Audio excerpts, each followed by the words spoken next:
Mr. Speaker, I think that, Mr. Speaker, you will have to compel the chairman of the committee with immediate effect to call for a meeting for us to execute the mandate of the committee. Mr. Speaker, I further propose that you will also look at the size of the committee. Mr. Speaker, if you could recall, you constituted a similar committee to probe into the Sputnik 5, the pictures of Sputnik 5. And within a matter of days, the committee presented a report, and this House debated same, and a decision was taken thereof. Mr. Speaker, I think that anytime this issue comes up, we don't stand well in the sight of the ordinary Ghanaians. And therefore, I indulge you, Mr. Speaker, I crave your indulgence to compel the chairman of the committee to, as a matter of urgency, to call for a meeting to start the execution of the mandate of the committee you constituted. Mr. Speaker, thank you for the opportunity. I also wish to crave your indulgence to drink from your fountain of wisdom and to seek guidance for the House. Mr. Speaker, there is an interesting development as far as the various political parties, especially the new standing orders. You did draw attention to this, and you said that leadership on both sides should even consider leadership of committees who have let this House down, who have not acted on referrals. Perhaps they should not be reconsidered for the new committees that are going to be reconstituted. That highlights the enormity of the challenge facing us, where referrals are made and committee chairmen in particular refuse to act on them. The Speaker, only yesterday, to derelict on our constitutional mandate. So, Mr. Speaker, I think that it is time for you to crack the whip. It's time for you to crack the whip, Mr. Speaker. And Mr. Speaker, under our standing orders, if these referrals are made to committees and committee chairmen are feet dragging and they don't want to work, we can probably explore Order 262, which says that the House may by motion appoint a special or an ad hoc committee to investigate any matter of public importance, and B, consider any bill or matter that is not within the jurisdiction of any of the standing orders or select committees.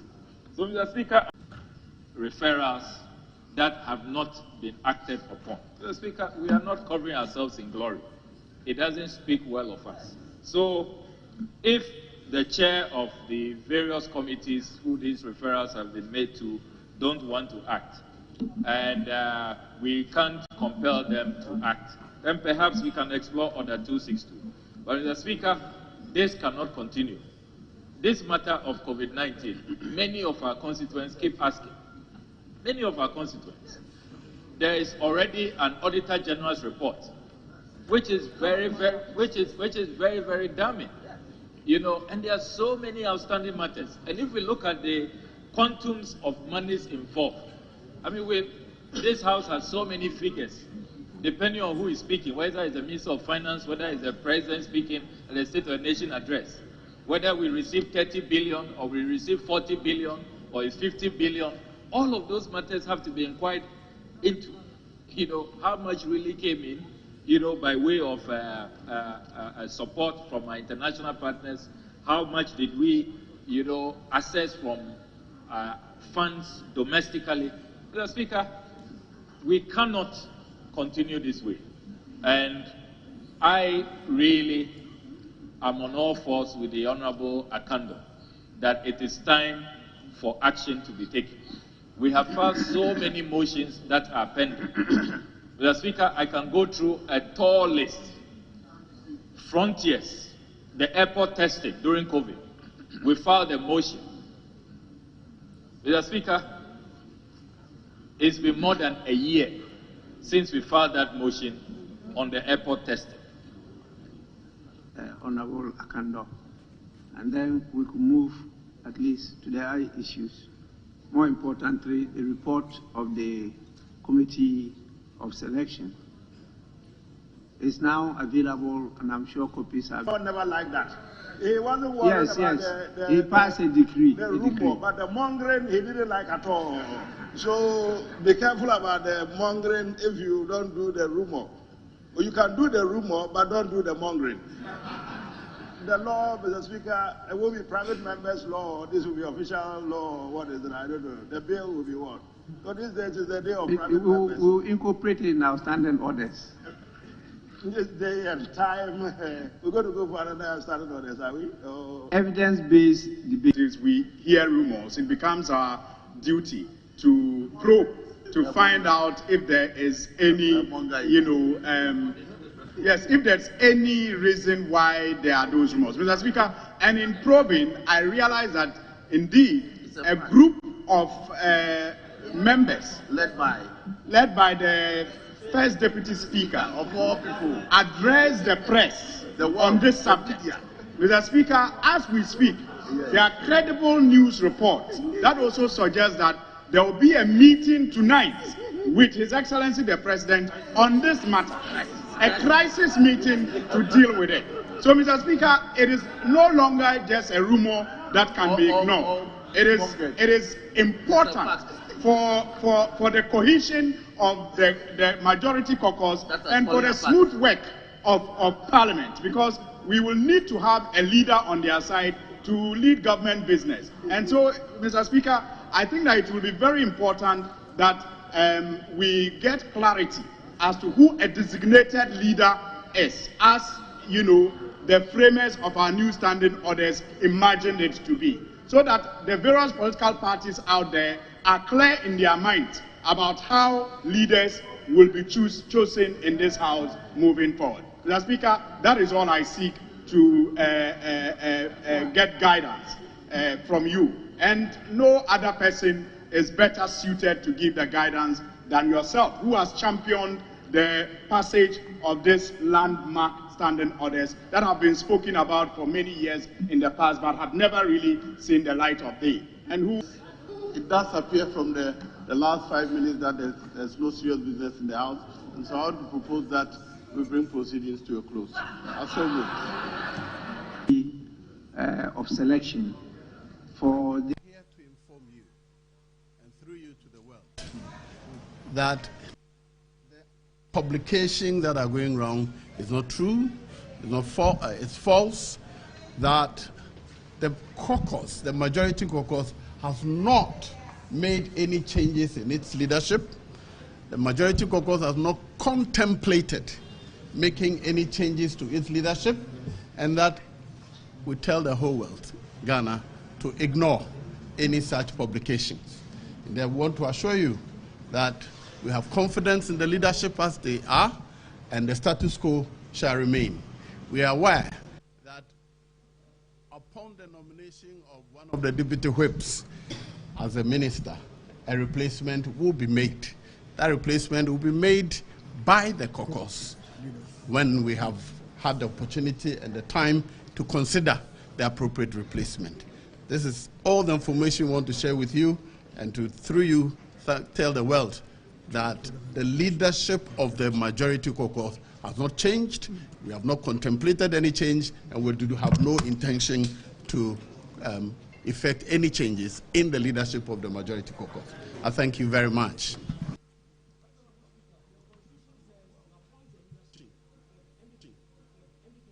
That regulates MPP.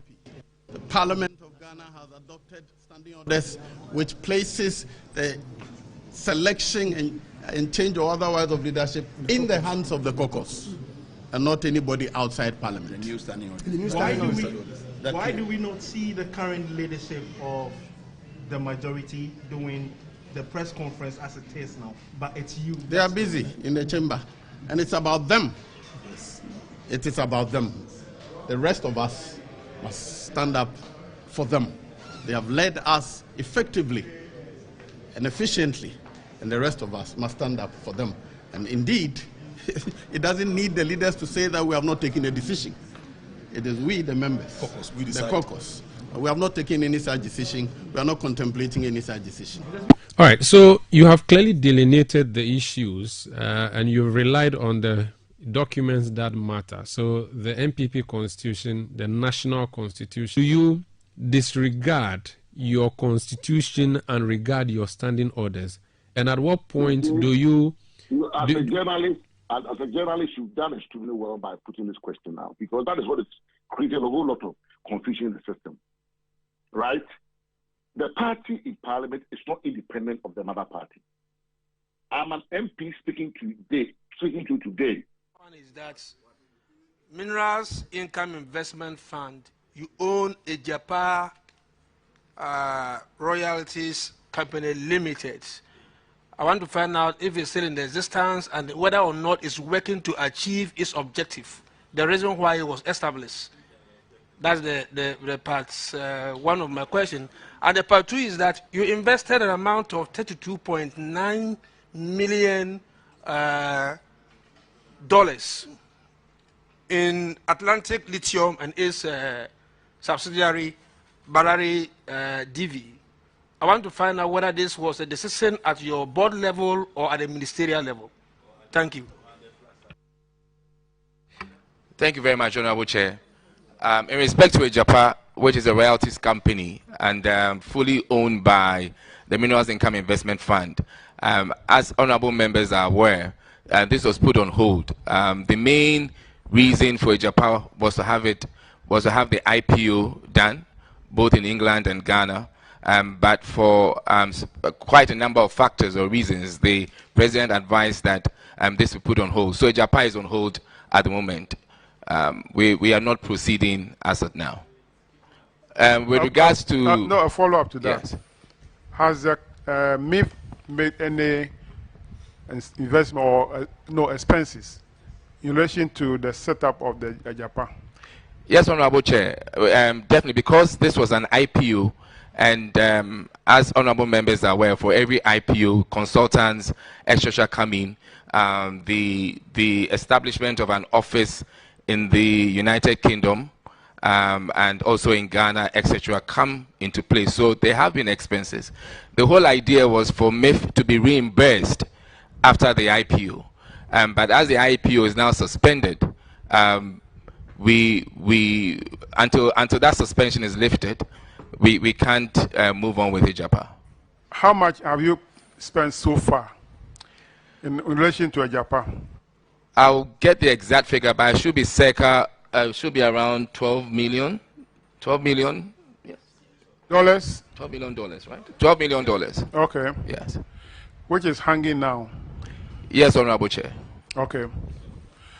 Continue with the second answer. So with regards to the Atlantic Lithium... before you continue with the second, just a follow-up to what Chairman said. What is the difference between the ordinary thief and a political thief? Number one, the ordinary thief steals your money, your bag, your watch, and your jewelry, isn't it? But the political thief steals your future, your career, your education, your health, and your business. Number two, the hilarious part is that the ordinary thief will choose whom to rob. But you are the one who choose the political thief to rob you. Because we choose them.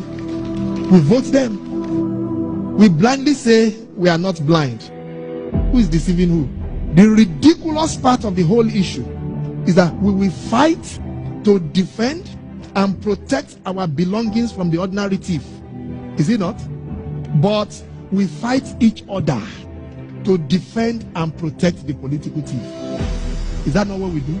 Thugs will be fighting themselves to protect those that are stealing our career, stealing our job, stealing our health, stealing our success. What a shame. If you reach a certain stage in life and there is nobody who can look you in the eye and tell you the truth, you are doomed. And that is where our country has gotten to. We need to rescue this country, wallahi. And I feel very terrible as a Ghanaian at this time. This country is in serious trouble, ladies and gentlemen. We are in serious trouble. We need to rescue this country, ladies and gentlemen. The presidency has been so depraved, so muddied, so dirtied, that I tell you in all sincerity as a Ghanaian, that I feel terribly sad today as a Ghanaian. We need to rescue this country. Wallahi, inshallah. Please don't cry. We shall rescue our country.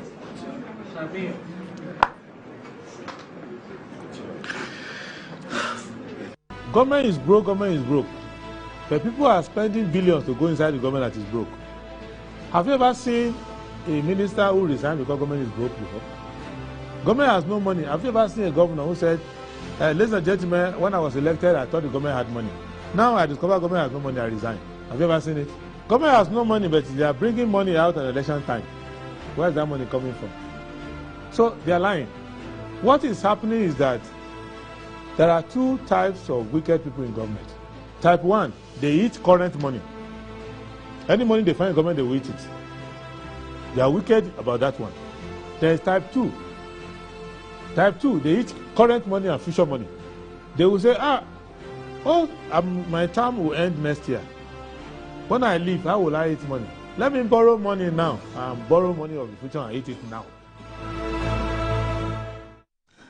Right, hello, good morning and welcome to the show. This is Good Morning Ghana live on Metro TV. It's a Thursday, the 22nd day of February 2024. By His grace, we're live and we're here at another edition of the show. Our gratitude to go to Most High God for the rare privilege of being alive and, of course, the opportunity of having another conversation around the top stories making rounds here in our dear Republic. I'll let you into our panel for the morning's conversation shortly, but let's take a look at the front pages of our newspapers. Daily Graphic. Ahead of 2024 elections, avoid hate speech. Peace Council tells political parties. Government committed to resolve Ahmed Swale's murder, Attorney General assures. Daily Graphic drags Transport Ministry to RTI Commission. More people with higher education unemployed. Ghana Statistical Service report. The Ghanaian Times. Set priorities right to fix economy. Otumfuo said to task Finance Minister designate. LGBTQ plus bill. Afenyo Makin loses bid to substitute imprisonment with non-custodial sentence. Maslock fails to recover over 291.5 million cedis loan disbursed over past 12 years. Will ensure fitting 67th Independence Day anniversary celebration. Eastern Regional Minister. Daily Guide. Political parties appoint leadership speaker. Sexy Don Don killed JB Danko Edu investigator. Parliament chases May for over $12 million in Japan expense. Kumasi International Airport ready in April. Konfanochi Teaching Hospital loses 200 nurses in a year. The New Crusading Guide. Government empowering youth to create jobs and wealth. John Kuma reveals. Asenso Boachi hands over to Opon Nkrumah. NPP running mate. We were for John Kuma. Grassroots demand. Dr. Mahmoud Bawumia. Era-defining, mold-breaking and convention-defying futuristic avatar. Adopt urban greening and sustainable housing to deal with rising temperatures. Suleiman Aisifo of CCFS. NDC Benshia South organizer faces court over violent threats. The Insight. Ongoing Israeli brutalities and genocide in Gaza. Socialist Movement Ghana Palestine Solidarity Campaign to undertake picket demonstration at UN office in Accra today. More than 29,000 Palestinians killed in 136 days of Israel's genocidal war on Gaza. Ghana's Day of Shame. Socialist Movement Ghana set to observe Nkrumah's overthrow with newest publication of U.S. declassified documents. As Israel's genocidal war continues, leaked emails warn U.S. diplomats, no Gaza de-escalation talk. The Inquisitor. Revenue assurance. GRASML deal gave Ghana over 12 billion cedis from downstream petroleum activities. GM hosts 2024 NDC policy dialogue today. In search of partnership, NAPO leads officials to Trinidad and Tobago. MC, Eastern Region NPP Secretary sniffed in delaying Equapim South primaries. The Daily Statesman. Bawumia's EMT has superior record, says Dr. Bano. Government releases 40 million euros to contractors for Konfanochi Teaching Hospital MBU project. Asenso Boachi hands over to Kojo Opon Nkrumah. Akufo-Addo demands results from new civil service head. The new finder. 40 million euros, $5 million paid to Komfo-Anokye Teaching Hospital, Afari Military Hospital. Project contractors. NPA boss envisages robust intra-African oil and gas industry. Bank of Ghana signs MOU with University of Ghana Business School. DBG for research to address MSMEs funding challenges. $35 million, Commander Sugar Factory, beyond recovery, Gao. Daily Post.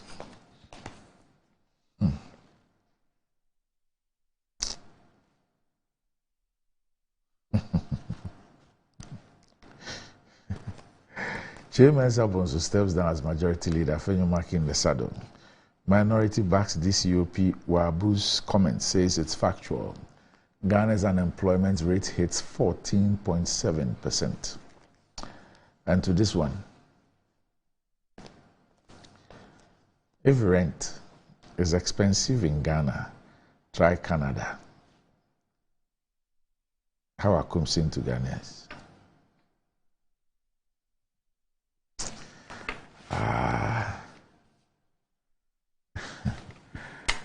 Let me take a break before I say something. We're back.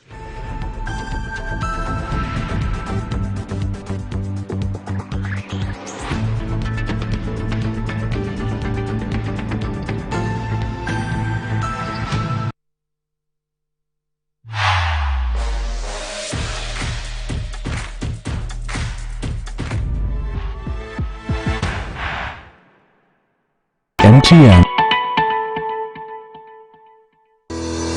Enjoy the fruits of your labor, they say. But as humans, aging and physical infirmity stands our way of enjoying our mansions and homes. It often becomes challenging, if not impossible, to use our stairways day in, day out. With portable American pneumatic vacuum elevators, PVs, you are assured of unlimited enjoyment of your mansions and homes. It's a self-supported elevator for vertical movement of humans and goods at homes and offices. The original comes in 3 custom-made models with wheelchair accessibility. Call it luxury, but it's a necessary imperative for vertical mobility. Do not let aging or infirmity limit you. Get one for your easy vertical mobility at home. It's affordable and can be installed in just 3 days without modification to your existing building. It's however easier to incorporate it at the construction stage. We also have traditional Fuji elevators and escalators for your high-rise buildings and malls. Visit Lifts and Elevators Company Limited at Sakumono for your elevators nationwide. For free consultation, to call or WhatsApp us on 0200-535-515. Lifts and Elevators, the elevator people.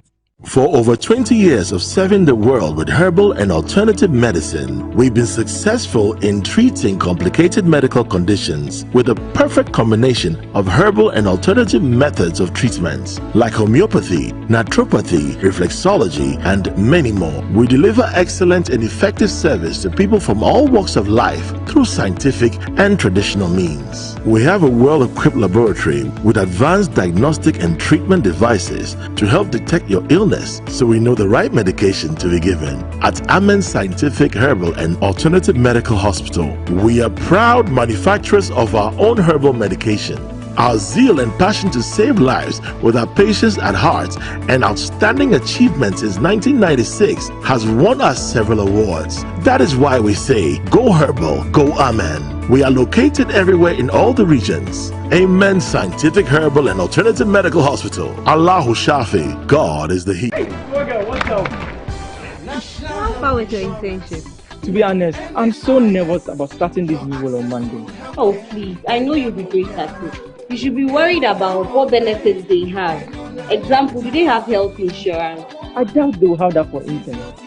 But no shaking. I have NHIS already. After you son a line, ting. Ina, look at you. What are you going to do in the office when you can just download their app to register for an NHIS membership? Yes, my people. You heard right. You can now download and register your membership on my NHIS app. No long queues or tedious paperwork.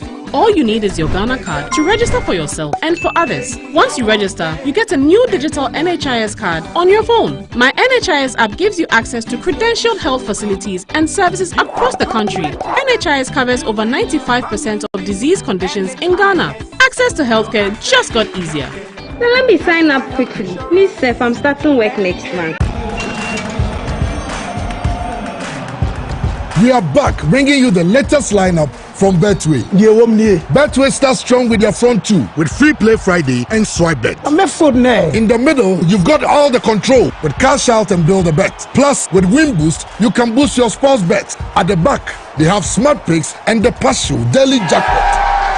You always get way more with Betway. These adverts have been vetted and approved by the Gaming Commission of Ghana. Bet responsibly. No under 18. Terms and conditions apply. Betway. Get way more.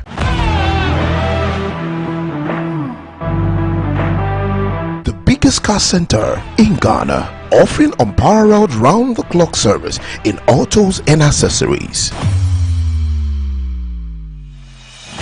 Nadam Autofix is the biggest distributors of used tires in Ghana, offering first-grade second-hand car tires of all rim sizes at both wholesale and retail prices. We are also the leading name in car sensor diagnostics, corrections and sales of car accessories. We excel in car washing and detailing with state-of-the-art steam engine washing machines that keep water away from your engine, ensuring a clean, healthy and responsive engine.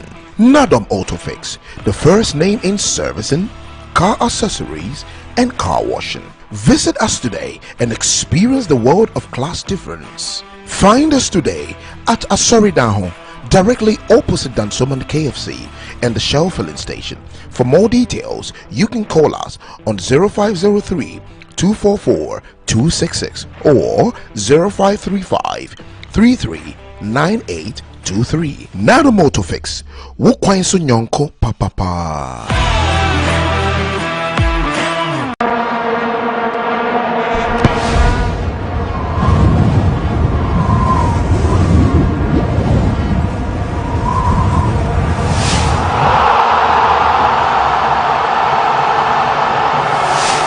Star Assurance, your solid partner. Hey, give it to me! Hey, man! Go! One time!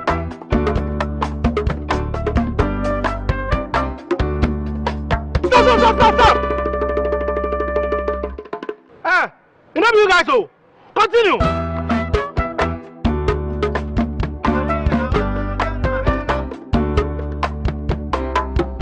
Prepare yourself to unleash even more moolah by staking from 1 Ghana cedi to 350 Ghana cedis. And you could win 26 times your stake on the exciting new Pick 1 game from Game Park. Play by dialing *946# on all networks via our website or download the Game Park app on www.gameparkgames.com. Choose your Pick 1 number from 1 to 36. Place your stake and watch our live draws on Adum TV at 9 a.m., 12 p.m. and 6 p.m. daily. Hey, live life like me with Game Park. Game Park, more moolah, more power. This game is regulated by the National Lottery Authority, not for persons under 18. Play responsibly.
Right, welcome back to the show. If you just joined us, this is Good Morning Ghana live on Metro TV. And I'll let you into our panel for the morning's conversation shortly. But imagine getting rewarded for doing something you already do every single day. Sounds too good to be true, right? Well, that's exactly what Momo Season is all about. There's something for everyone. Download the Momo app on Play Store or App Store and use Momo Pay for your day-to-day transactions to a merchant, either through the QR code or merchant ID, and stand a chance of winning 1,000 cedis weekly and other amazing prizes. The merchants are also not left out of the reward. Receive payments and win. Keep using your Momo Pay on the Momo app and get rewarded. There are lots and lots of exciting prizes for everyone. So what are we doing today? Transact more with Momo Pay and more points and win big this Momo Season. Visit momomerchantapplication.mtn.com.gh for your Momo for Business account today. It's Momo Season, so just Momo it with Momo Pay. Terms and conditions apply. And use Kale Kids toothpaste flavor with strawberry that gives a perfect taste for kids and makes them develop a personal attitude and love for brushing their teeth always. Kale Kids toothpaste protects child's gum, prevents cavities, and makes the teeth strong and healthy with freshness all day. Kale Kids toothpaste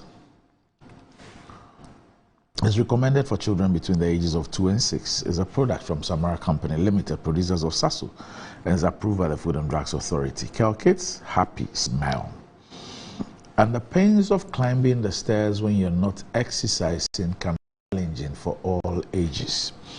But worry no more. Lifts and elevators have got you covered with the best portable American pneumatic vacuum elevators on the market today. It's a simple self-supported elevator for both homes and offices, and guess what? It can lift your goods too. Wheelchairs can fit in and they come in 3 custom-made models. It's affordable and can be installed within 3 days. Visit Lift and Elevators at Sakuman or just call them on 0200-535-515 or send a mail to elevatorsgh@gmail.com for consultations and the best solutions in easy vertical movement. An Amen Scientific and Herbal and Alternative Medical Hospital is organizing a free health screening, and this is open to the general public. And it's a way of saying thank you to Ghanaians. And what can be more rewarding than this? The free screening includes fertility tests, prostate, stroke, diabetes, hypertension, fibroid, ulcers, hepatitis B, and many more. Note that the medical screening is free, but patients with disease conditions will pay a token for their medications. Visit Amen Scientific at Dominia, the Snake Flats down or Clagonia, the Shaman under Bridge, and all the other branches across the country. You can call Amen Scientific on 020-722-9505 or 0244-227192 to book your appointments. Amen Scientific and Alternative Medical Hospital. Allah Shafi, God is the healer. All right. So, with me on the show this morning, I have Richard Ayagba, who is the Director of Communications of the NPP. Richard, good morning. Good morning, sir. How are you? I'm well, sir. Oh, by the special grace of God, I'm doing well. I see there's, the NDC is getting busy with this 24-hour stuff. Really? So I hear... Samuel Jemfi is here, so he will tell us. Okay. You hear what? Eh? So you hear... I hear they are dialoguing about it sometime today. Today? Is it today? I think it's... Really? Yeah. Oh, okay. Today the 22nd, isn't it? Yeah. I think starting today and tomorrow or so. I'm going to try and create some plausible explanations for it. They don't have any plausible explanation. No. They don't. Yeah. It's one of those days you explain, you can't finish. Okay. But unfortunately, because of what this will term low information voters, they feel that when they keep pushing it, then people will think it's something. But there is not there. Okay. I made an observation last week. I don't know if from where you sit as Director of Comms, you also made that observation. I saw an influx of fake messages against the 24-hour policy, targeting NDC officials. You know, those things they do with their picture, and then they put a quote there as if the person made the quote. And last week, there were lots of them. And they were all fake news. Did you observe that too? Yeah, I saw. I think there's one that I seen was by. And incidentally, those who posted them, I took notice of their names and. Oh, okay. Those who were sharing it. Those who were, yes, those who posted them. At least those I could see on Facebook. So I took notice of their names, who they are, what they do, and all that. Yes, and I had very interesting list. I'll share with you if there need be. Yeah. The one I saw, I think, was later on stamped fake was by Madame Joyce Bauer. I seen hers. I don't know if I saw one by Phyllis Kwachi or something like that. But nobody needs to do that because there's clear disinformation. But the point is that a 24-hour thing is a scam. It's the biggest scam in policy promise anyway. But somehow, like I said, because of low information, voters, Why do you say that is a scam? It's a scam because the presentation of the idea is false. That is something you can come and say it's my policy. Is because it is not. It's not a primary policy consideration. It's a secondary policy consideration that grows on top of certain policies you put in place. So you cannot say that you're coming to begin with that, but you begin with something that grows into that, right? So you cannot say you start browsing before you get internet connection in your house, just because you have a need for it. You have to wait, get a connection, then you can browse. So I think the construction of it is like providing all the infrastructure before you start. Exactly. Well, but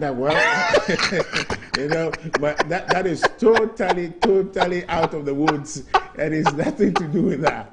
But this is with a part it's not the same. But you see, this is a conceptual policy idea. We have a problem of employment, problem of let's just limit ourselves to problem of employment. And you say you're coming to solve the problem of employment. You can do that, all of us know, by production, right? Then you engage people in productive venture, they produce, what the product they produce is sold, marketed, and whatnot, and the returns in terms of profit is shared.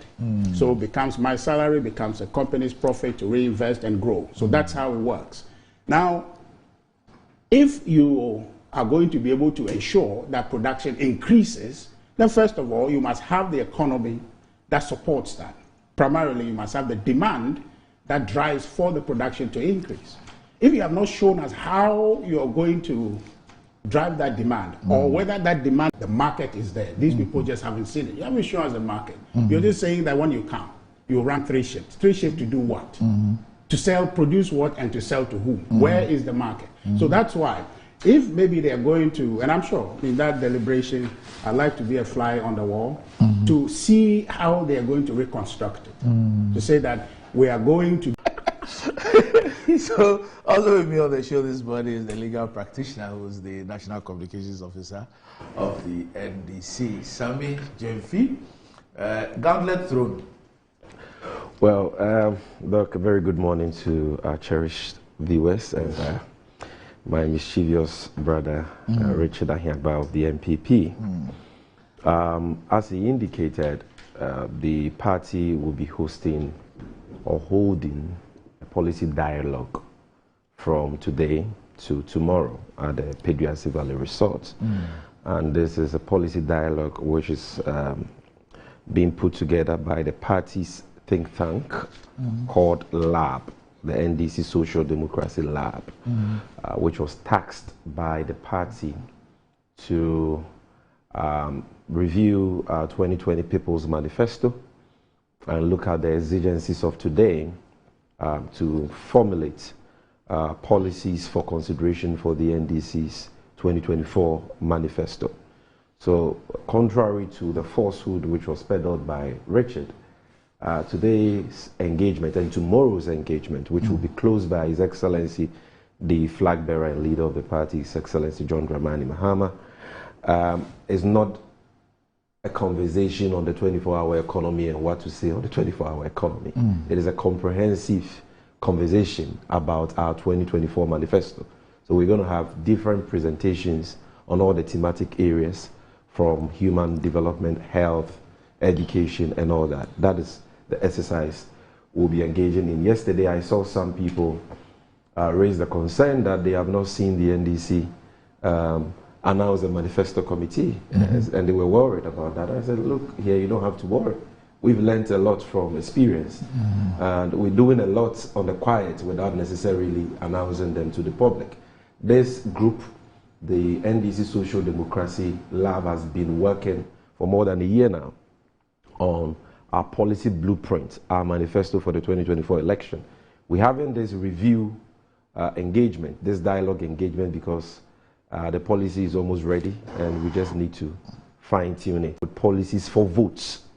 But we make sure that whatever policies we present to the people of this country are practicable, achievable, well-thought-through, far-reaching policies that can deliver the transformation Ghanaians are yearning for. And that is why today we have assembled all our experts, all our policy analysts, all our brains, intellectual brains, to have this intellectual intercourse called the policy dialogue on our 2024 manifesto. And I'm optimistic that the outcome will be one that will resonate with the vast majority of the Ghanaian electorate and will earn us another mandate come 7 January 2025 to come and deliver this country, rescue this country, redeem this country from the clutches of the corrupt, nepotistic, wasteful, inept, and insensitive Akufo-Addo Bawumia NPP government.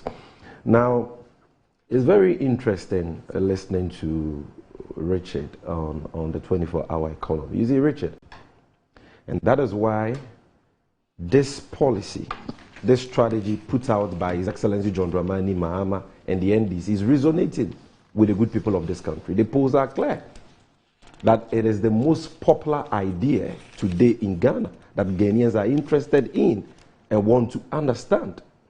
And so to kick against such a novelty, to kick against such a well-thought-through, far-reaching, transformational policy is to make a mockery of yourself. It's like kicking your bare feet against a concrete wall. That is what you're doing. You are only hurting yourself, you are not hurting the wall. No amount of sophistry or subterfuge or deception can discredit the 24-hour economy, which organized labor says is a game changer. You don't understand employment and organized labor. In terms of, knowledge, pedigree, when it comes to the labor market, when it comes to employment, you are nowhere close to the Secretary General of the TUC, who has said that this policy is a game changer. So, my brother, tell us your solution to the high unemployment rate confronting Ghanaians, which today, according to the Ghana Statistical Service, is hovering around 14.7%, almost 15%. Under your watch. Tell us your solution. And stop wasting your time trying desperately to discredit a policy you don't even understand. When we met in the studios of Asempa FM the last time, I was kind enough to present to you answers to frequently asked questions on the 24-hour economy. Very characteristic of you, you didn't take the document. You see, if you had taken the document, you had read it, digested it properly, you won't come and sit here on Metro TV and be talking about the things you are talking about, demand and all those things. You see, and Doc, before I even go into the policy, first of all, let me put it on record that it is very clear from, the investigations we have done that the sponsors of the deliberate surrogates is very clear. These flyers were all done by the NPP Communications Directorate headed by Richard Ahiagba. He says he saw the people, only two. But you expect him to say the truth. This man who came and sat here and said government has been paying for John Mahama's office accommodation, promised to bring the documents and never brought the documents. It doesn't mean it's not credible. So he is in the business of peddling falsehood. That is the point I'm making. He will never concede that they are the ones behind it. But anybody watching me, go on Facebook, go on Twitter, go and see those who are sharing those fake flyers, bearing the image of Joyce Muktari Bawa, bearing the image of Joseph Yami, Kwaku Bwai, and so on. Go and check. All of them are MPP social media communicators. All of them. Some of them are even presidential staffers. They are the ones sharing the fake news. So this is something they have cooked. Because you see, they don't have any message. They have elected for themselves a flag bearer who lacks credibility and who is bankrupt in ideas and solutions, but very rich in deception. And they are struggling to market this person. And so in their desperation, they have resorted to this campaign of lies, campaign of disinformation against the 24-hour economy. But like I've already said, they are wasting their time because nothing can stop an idea whose time has come. And as TUC, Organized Labor, has said, this is the time for the 24-hour economy. All objective stakeholders are embracing the policy. They know that it is a game changer and nothing you do, can discredit this policy. Doc, if anybody tells you that the 24-hour economy strategy cannot be a primary policy consideration or is a scam, then the person does not understand what he's talking about. The 24-hour economy strategy is not new to Ghana. If you go to jurisdictions like Sydney, like London, and you have been, very, you've been explaining this to your audience on this platform, and you've even shared the policy blueprints on the 24-hour economy for some jurisdictions. You've played interviews by 24-hour economy mayors, secretaries in the UK and all that, and what that strategy is doing for even the economies of these advanced, countries. So this is something which is already being done. In our case, as a country, we first contemplated and considered this policy as part of the 40-year development plan. Doc, you know that. Maybe Richard doesn't know that this 24-hour economy policy consideration was well thought through and captured in the 40-year development plan, which they abandoned, they jettisoned for their so-called Ghana Beyond Aid plan, which today, is nowhere to be found because they've plunged us into bankruptcy and debt default. And we are all over the place begging for crumbs, So it was first captured in there. It should let you know that it was not even thought of, for starters, as an election or a vote-winning gimmick. No, this was a pragmatic, achievable, well-thought-through strategy and policy captured in the 40-year development plan, which was developed by the likes of, Ernest Thompson and so on. So let's understand that. Again, this policy found space in our 2020 manifesto. So it is not new. We've thought through it properly. We've done the modalities. We know the details. We have the blueprint. And we know that we can implement it and get the right results. What is it about? We are talking about a deliberate government intervention, a deliberate government strategy that encourages certain private businesses and public institutions to run 3 shifts of 8 hours each, 24/7, every day of the week. That is it. A deliberate government policy intervention, a deliberate government strategy that creates the enabling environment for certain private businesses, companies, public institutions to run 3 shifts of 8 hours each, 24/7. The objective is to transform Ghana into a production-led, import substitution-led, export-led economy, to transform Ghana into a country that has, productivity both in the public sector and in the private sector, producing not only to meet domestic demand but also for exports, to improve Again, public services for the benefit of the people of this country. And above all, to create many sustainable, decent, well-paying jobs for the teeming unemployed youth. Because once you have 3 streams of employment, 3 shifts of work, then chances are that if one doesn't get a job on one shift, say morning shift, you can get a job on an afternoon shift or on a night shift, like it pertains in other jurisdictions. Even for people who school during the day or those who do one job during the day, they can have the opportunity to even take a second job and do that in the night. And we have told you how we are going to do this. It is not different from what the advanced jurisdictions have done. We have told you the sectors that are going to be the main drivers for this policy. Everything is in here. We have said that the main focus will be on agriculture, agribusiness, and agro-processing. We have spoken about 24-hour economy pharmaceutical industry. We want our pharmaceutical companies to produce 24/7. We want our manufacturing industries to produce 24/7. We want certain key construction companies, those who work on our roads and certain critical projects, to operate 24/7 like it pertains in advanced jurisdictions when you go and see road contractors patching potholes and doing roads in the night. We want to see the extractive industry, the mining and quarrying industry running 24/7. We want to see 24/7 sanitation and waste industry, where in the night waste is collected and so on. That is what we are talking about. We want to see 24 hours financial services, your ability to access financial services even in the night, round the clock, 24/7, 24/7 transportation services, 24/7 retail services, 24/7 hospitality industry.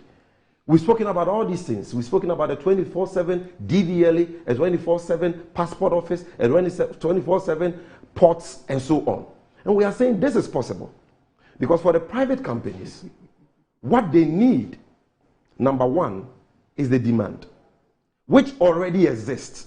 And even for the areas that the demand doesn't exist, it can be stimulated. You understand?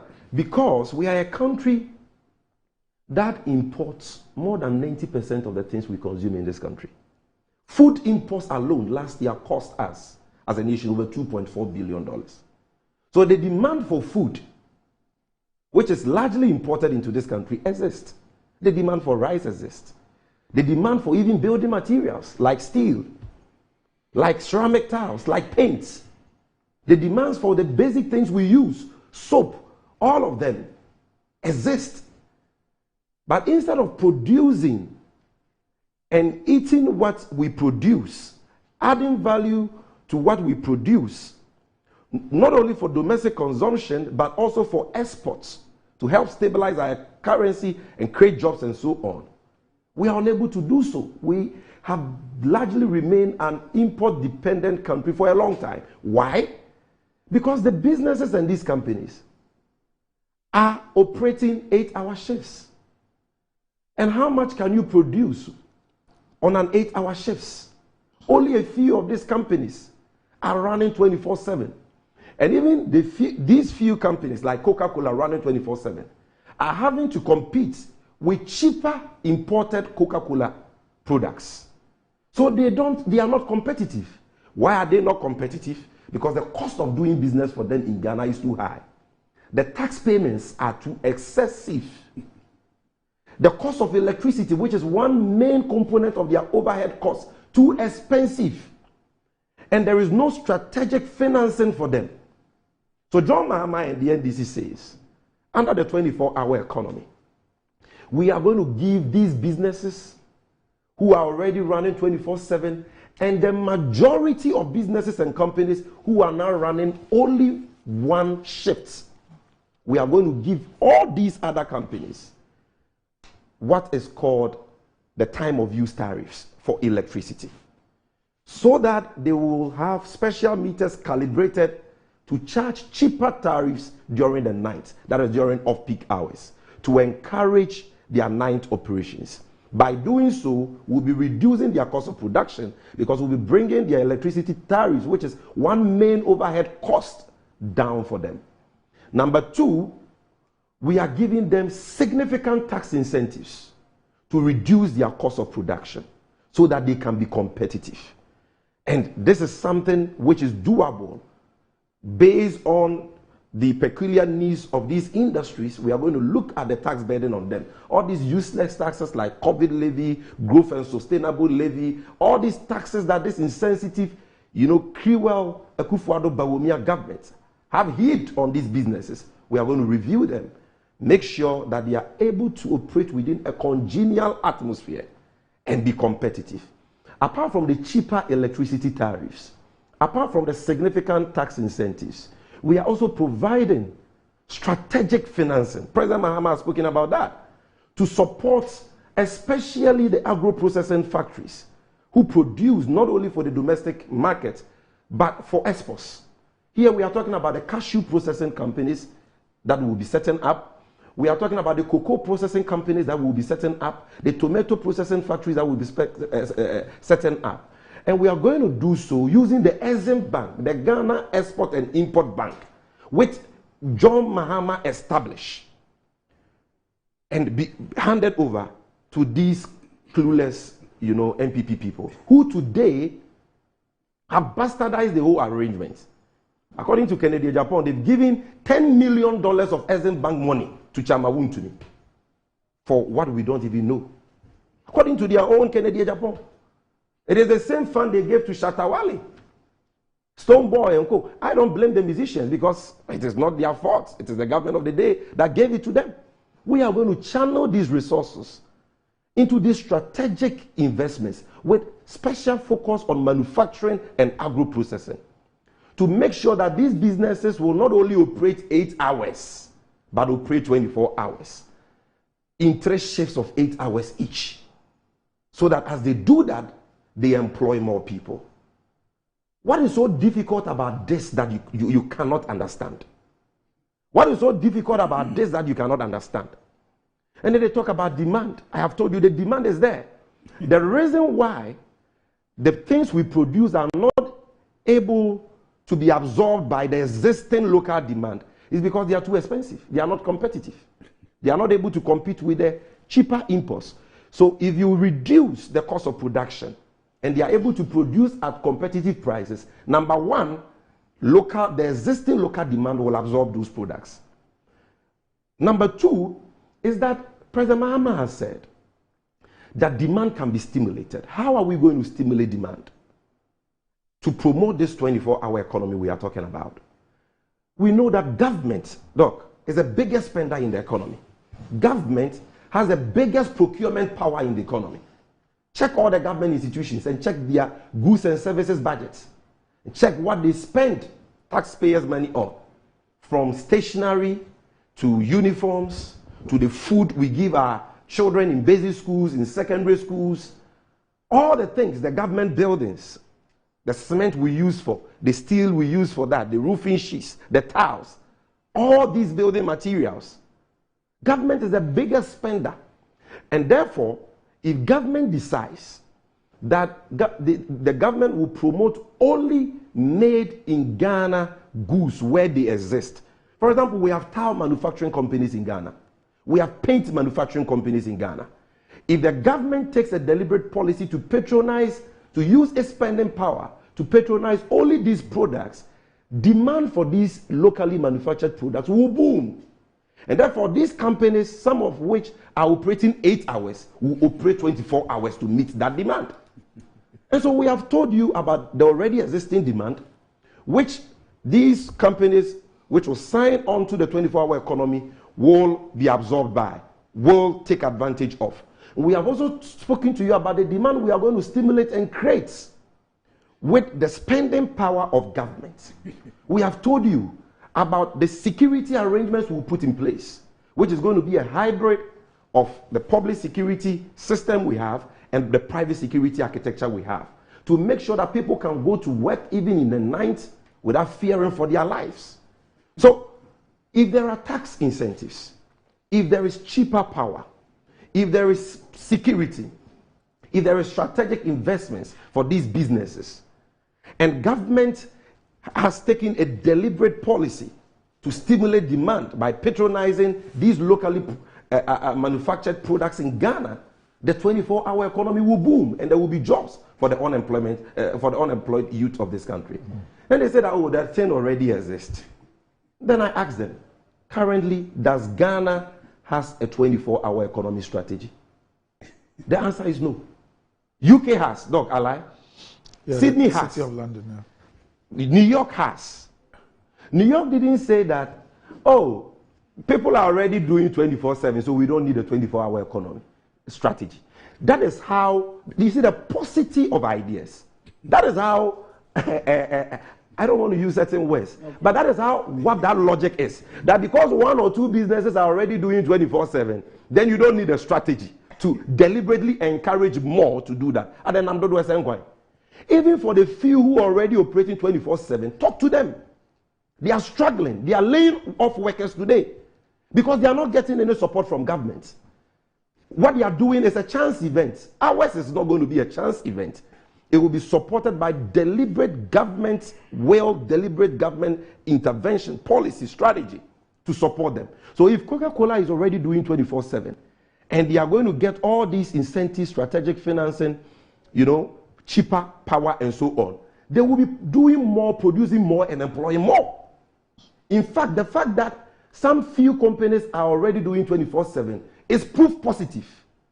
It's testament to the fact that the 24-hour economy has a great potential if supported by a deliberate government policy. So it is not true that the strategy already exists. It doesn't exist. What is there is that people are doing their own thing without any deliberate policy intervention by government supporting them. It doesn't already exist. And it is also not true that you will say that, oh, you can't legislate it and force people, so it's a bad policy. That shows that you are bankrupt in understanding relative to the policy, because no policy is imposed by law.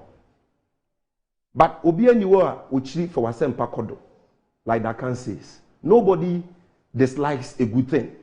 And so if businesses know that they can take advantage of a strategy to scale up production, to be competitive by reducing their cost of production, common sense should tell you that they will take advantage of the policy. So we have told you the sectors, and we have told you there will be no limits. We've told you about even the legal reforms which will be introduced to our Labor Act and the involvement of various stakeholders in that process. And we have told you how the implementation will be done. We've told you the incentives. And you are saying it's not possible. Your flag bearer, Bawumia, he went to school in a jurisdiction which allowed him to work at night after schooling during the day. He benefited from a 24-hour economy where he went to school. Today he says that we don't need a strategy to drive the nation to that point. Can you imagine this? What kind of hypocrisy is this? When Bawumia was schooling, according to him, he was working in the night because where he was schooling, there was a deliberate policy to encourage a 24-hour economy. Why do you think London has a night tube as we speak today, which is a night transportation system deliberately put in place to drive transportation for their 24-hour economy? Why do you think they have 24-hour economy mayors? You think they don't know what they are doing? And don't tell me that we are only a developing country, so we cannot do what they are doing. No, we can do it because the potential is here. The same conditions exist. So, no, okay. We are not worried at all about the disinformation campaign. We've already served notice that the public should be on the alert. This is a party which is sinking. In fact, they have already sunk. A party in tatters.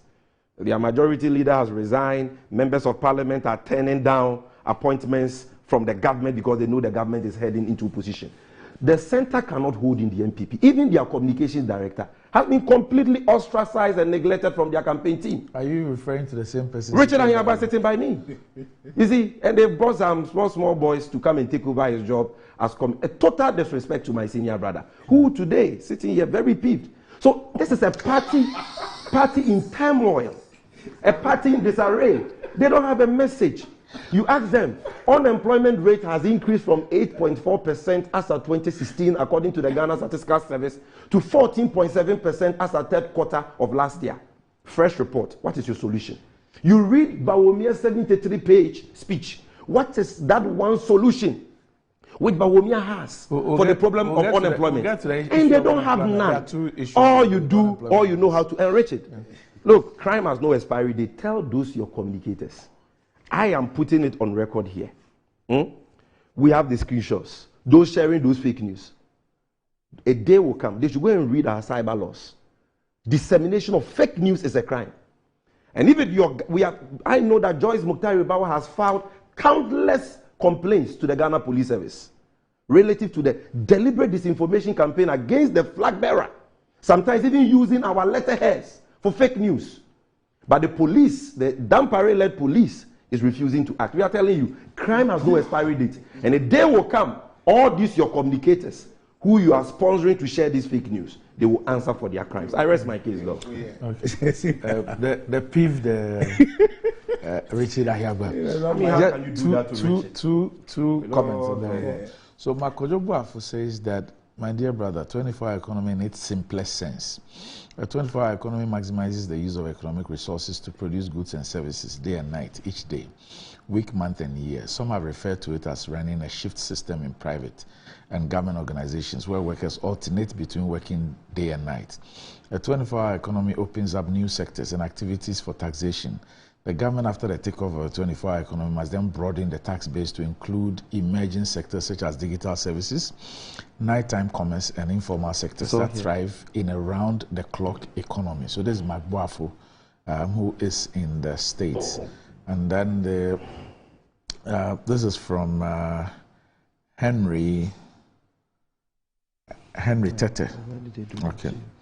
So he says that in a country where 90% of its products are imported, the potential for 24-hour economy is huge. The potential market is there if we strategize. Sorry. Example, we can reduce the importation of sugar, build about 2 sugar factories in addition to Comenda, put a deliberate policy out to help farmers to produce the cane. We can use 24-hour economy to produce sugar to meet the market.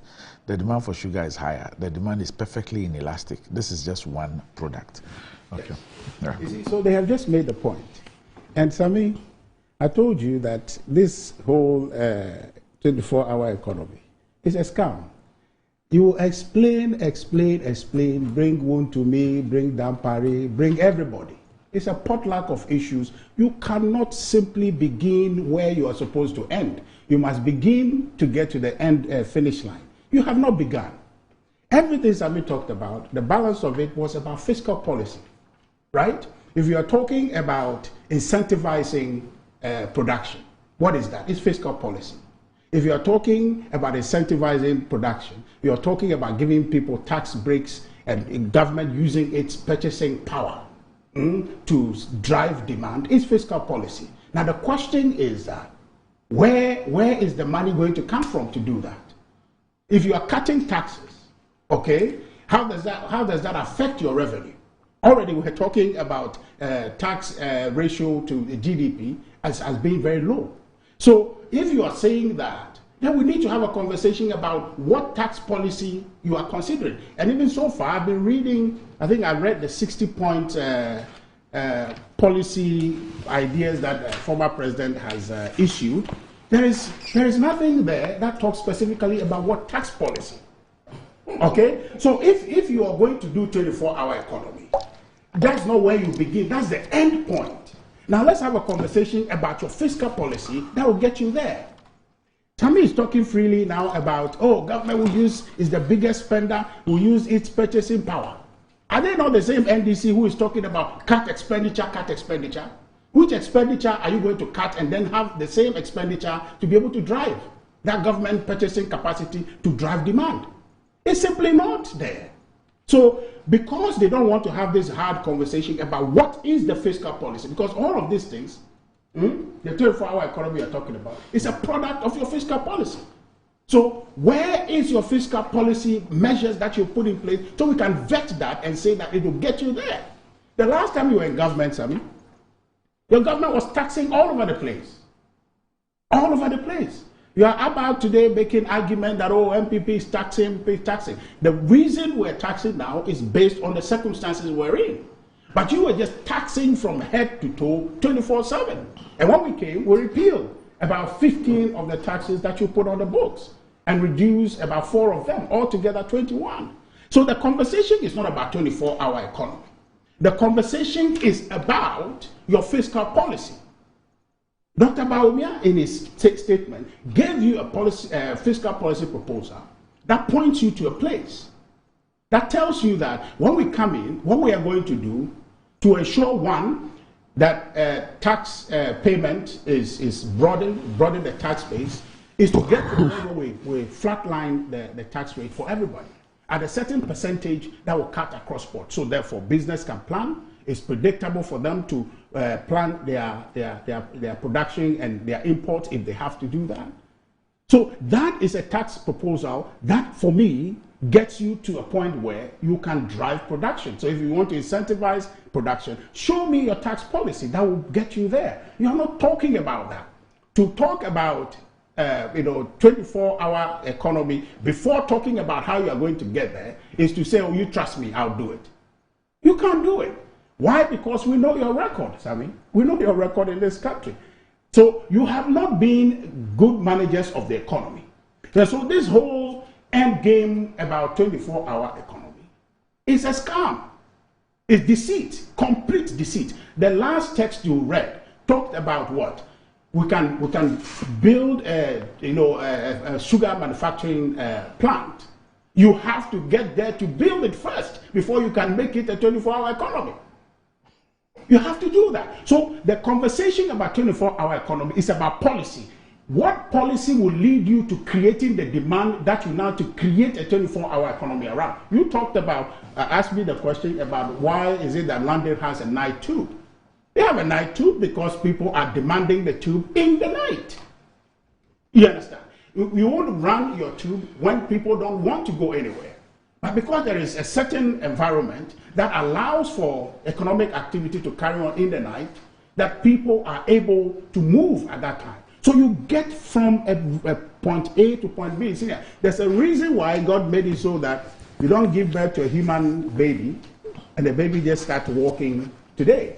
It has to progressively grow. So first of all, show us what is it you'll do to give you the standing to be on your feet, to start walking, to start running, to start talking, and to start reasoning and engaging about things in life. You don't just come and tell us 24-hour economy. You're talking about it having been on the books by NDPC whatever time, and why is it that it wasn't implemented the last time you were in government? Because the thing is not on its own a policy that you just go and lift from somewhere and come. It is you, the lawyers, who say you can't put something on nothing. You have to have a policy that holds the 24 hours. The demand, something you say, is there. Where is the demand? Whose house is the demand now as you speak and the person is not letting it out? It's a function of policy. So you have to drive. Now, if you're talking about a government that is seeking to attain that 24-hour economy, it is this government that is driving industrialization to say that in all districts where there's potential, will explore that comparative advantage in that place and commercialize that or create industries around those potentials in those districts so that they become ventures that people will get employment from, production will grow there, and that process is underway. Now I see in your 60-point thing, you have started copying the one district, one factory, except you are calling it regional manufacturing hubs or ecosystem that you're calling it. That's fine, but that's where you must start. You have not gotten ready to talk about 24-hour economy at all because the recipe to making the 24-hour economy is fiscal policy. You don't have that. It is your thing. I haven't seen it. And so when you were talking also, you talk about export-led import substitution strategy. That's the conversation you must have. And when you say that's the policy, then how do you drive that export production program? How do you achieve that import substitution? That you have to drive industrialization in your country. So, it's not as simple as just talking about things and making accusations and jumping about. The thing is crisp. It's visible, it's manageable. What you, the lawyers, say is fundamental in this case, that you can't put something on nothing. You can't create or promise Ghanaians you want to do 24-hour economy when you have not shown us the policy, okay? Fiscal policy, everything you talked about, this whole thing about 24-hour is a fiscal policy matter. What are the propositions in that domain? What is your policy there? Then you tell us the policy, we vet the policy, then we know that based from here, we are going to be able to get there. So please, for your own sanity, stop talking about this 24-hour economy as if it's a product you go and carry. No, it's a realization based on how you have stimulated the economy for production and people's connection to the demand availability. If Good Morning, Metro TV had not designed Good Morning Ghana, we will not be sitting here today, okay, discussing this program. Probably you'll be somewhere else, I'll be somewhere else. But because this program existed, okay, we are here today. So you have to build a foundation. You have to have a foundation to build. So I mean, I don't know how simple I can make this for you and your party. Because look, let me just read one of the things that you have here. It said what? Implement a 24-hour economy strategy, okay, with 3 shifts of 8 hours each to maximize productivity and efficiency. You know, that's not what is going to maximize productivity. That's not. The 24-hour is not going to. You implement policies that create the opportunity for people to leverage the opportunity and engage into production. In other words, what you're talking about is completely, unreal. It's just not something that happens. It's a big lie, complete big lie. I mean, the biggest scam in all political promise in the world anywhere. You cannot jump to the end before you come to the beginning.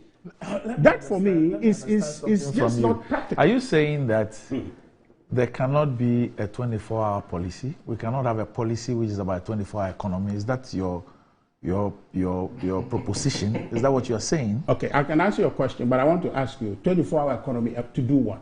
No, just answer the question because I'm listening to you. Yes. And I keep hearing you say that it cannot be a policy. You cannot have a 24-hour policy. I didn't say that. What did you say? What I'm saying is not a primary policy consideration. It's a product of policy that you implement. So it's a product of your fiscal policy that creates the aggregate demand that the production would grow around it. So are you suggesting that you cannot have a 24-hour policy which is premised on doing A, B, C, D? So I'll give you an example. You know, he mentioned the issue about the UK and night talk, yeah. So I'm sure that you are familiar with the UK experience. There are places where bus service, train service closes at a particular point in time. Yes. Okay. So in developing the 24-hour economy, one of the things that the policy formulators realized was that to push that policy, to facilitate it, you needed to have, for example, public transport run 24/7. You cannot have a situation where the bus service and the train service do not go to those areas, because you also need the facilitation of transportation of human beings and others to be able to engender that thing you're talking about. So in the 24-hour policy, you would find the running of those lines 24/7. So those lines that close at say 9 p.m. or 10 p.m., that they now will run beyond that period, so that persons will be able to move into those areas in order to facilitate what they intend to do in those particular areas. Right. Yes. But see, so everything you have said, the simple answer to that is that, look, it's like you're trying to kickstart demand, right? Stimulating demand. Yes, kickstart stimulating demand. Yes. Now, you must realize that you operate a free market. Yes. It is not government that is in charge of the economy. So if you have that policy to do 24-hour economy, It must be appealing to me, the business person, subject to the availability of the demand for what produce that I make, right? To be able to say that, okay, well, there's a market for me. And I take that incentive, I'll be able to go ahead and meet the market demand. Even if you give me electricity at 10 cedis for all throughout the night, and I can stay up in the night and produce, having produced in the daytime, or I can produce in the night, and there is no demand for the product that I'm producing, I won't take it. What you then would have is that because daytime tariff is higher than the nighttime, we'll not produce in the daytime, we'll choose to produce in the night, because practically the demand is not there. So what I'm saying is suggesting that people go into business only on the basis of existing demand and not potential demand? Potential demand, but your expansion of production is directly related to the demand in the market. So you can come up with an ingenious idea to say that you want to bottle water. Before we had sachet water, or the water that they tie with hands, or the water we drink from the cup. People made lips, but those lips, as you know, in scientific research, you stay close to the literature. So you stay close to reality to say that now people drink water, not only in their house, but when they're on the road, they need water. So first we were selling it in cups. But after a while, we saw that was not hygienic. So I'm coming. So it's not hygienic, so maybe we should put it in some rubber. And you know that those rubber came.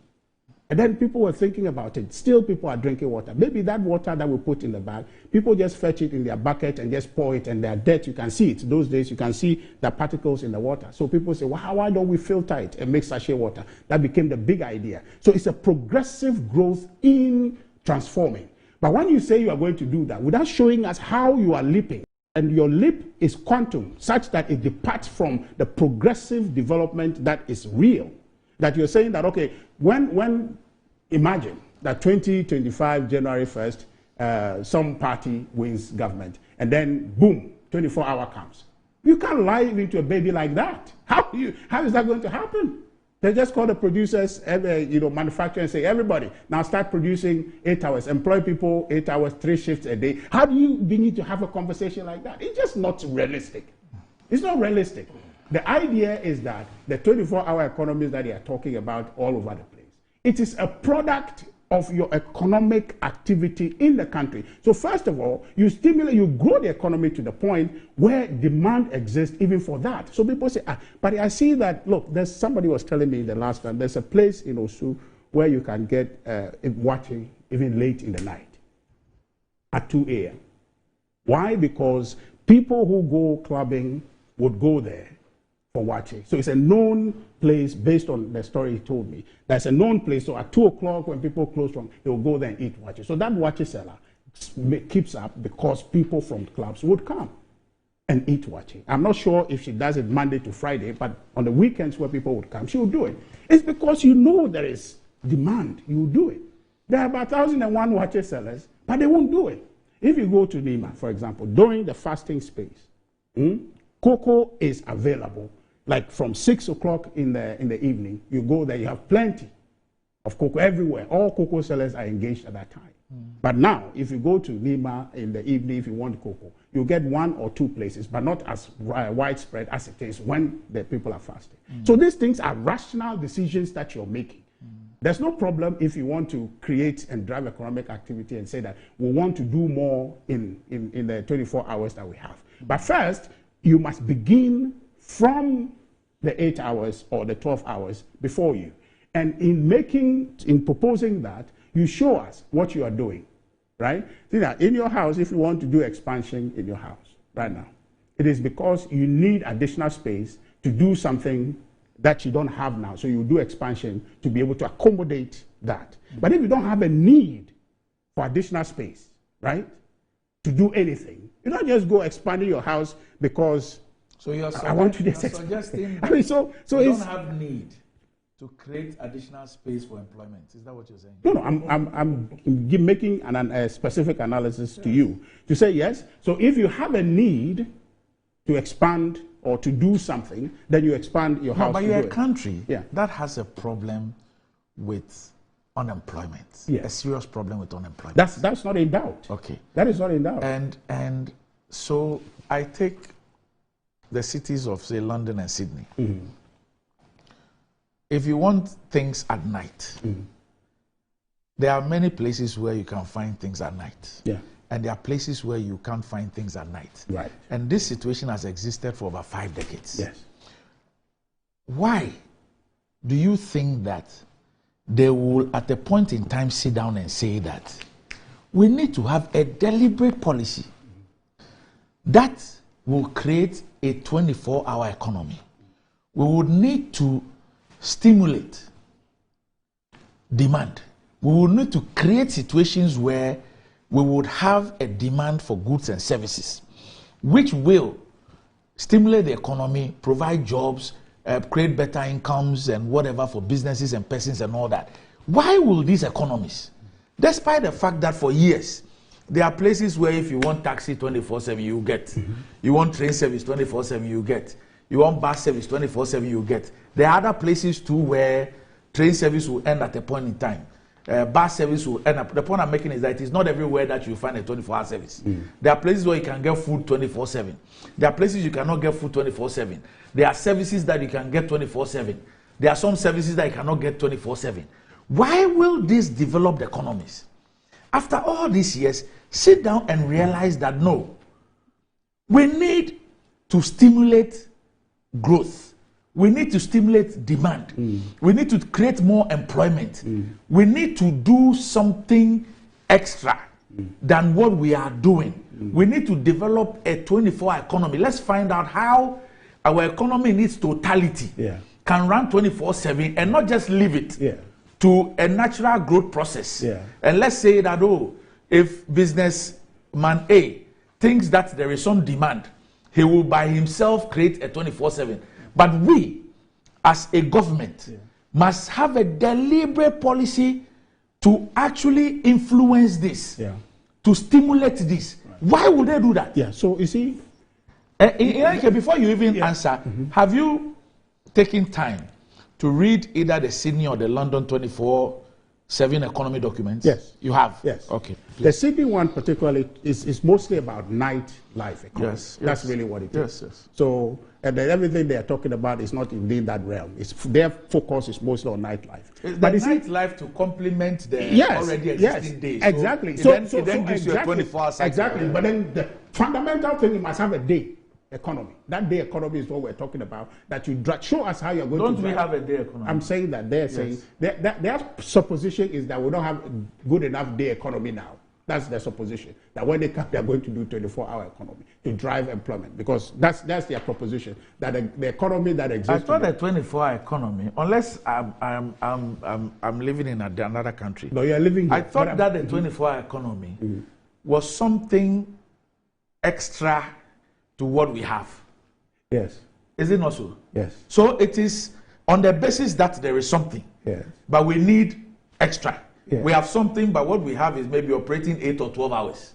And we need to do something. But you see, we need to take advantage of the entire 24-hour cycle. So if you are that obviously is about building on what building on something. Yes. But you see, their proposition is that they are different party and want to form a different government.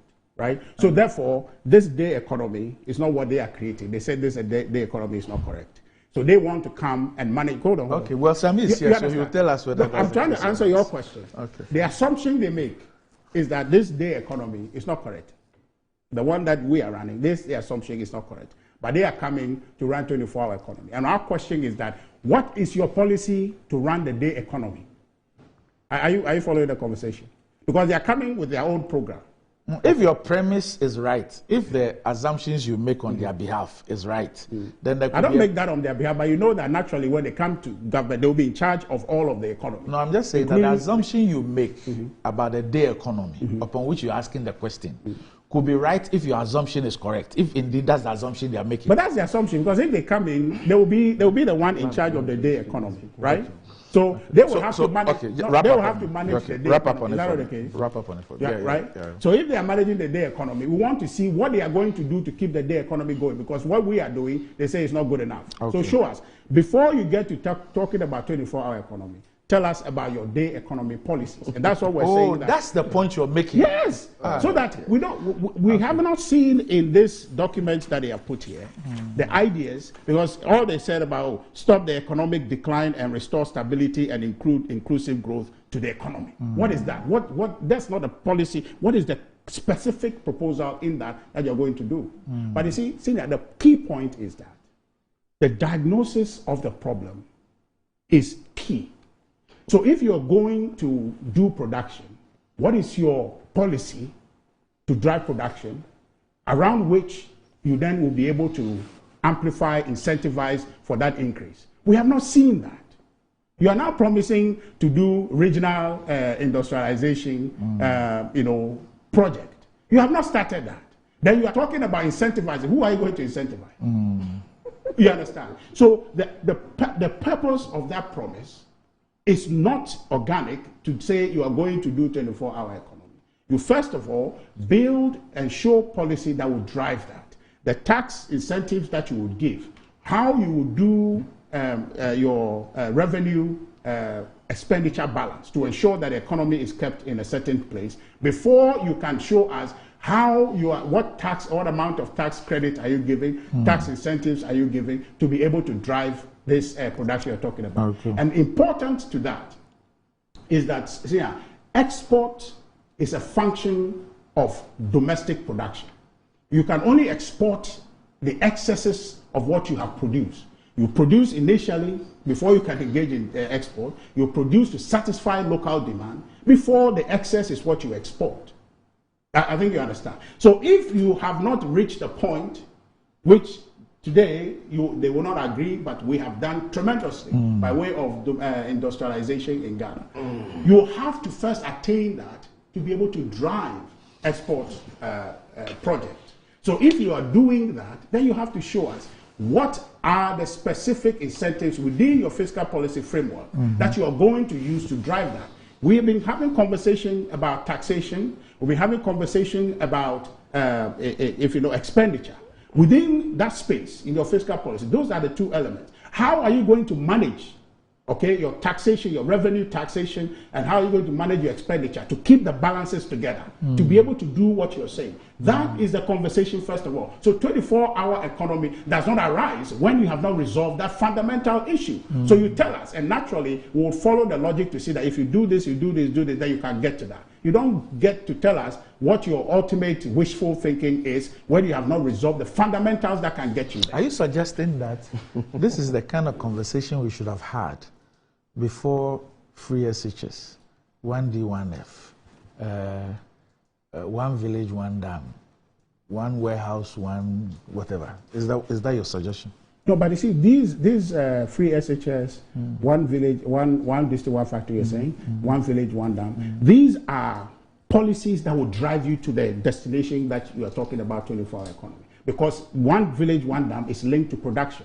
You want to drive production. No, you don't get the point I'm making. You were dealing with the fiscal, how the incentives, how you're going to deal with the issue of money, where this is going to come from, where that is going to come from, where all this and that, all these things must take place before you even speak about that. And that's the basis for my question. Okay. So whether you're saying that we should have had the conversation that you are prescribing, even before we started talking free SHS, 1D, 1F and all that.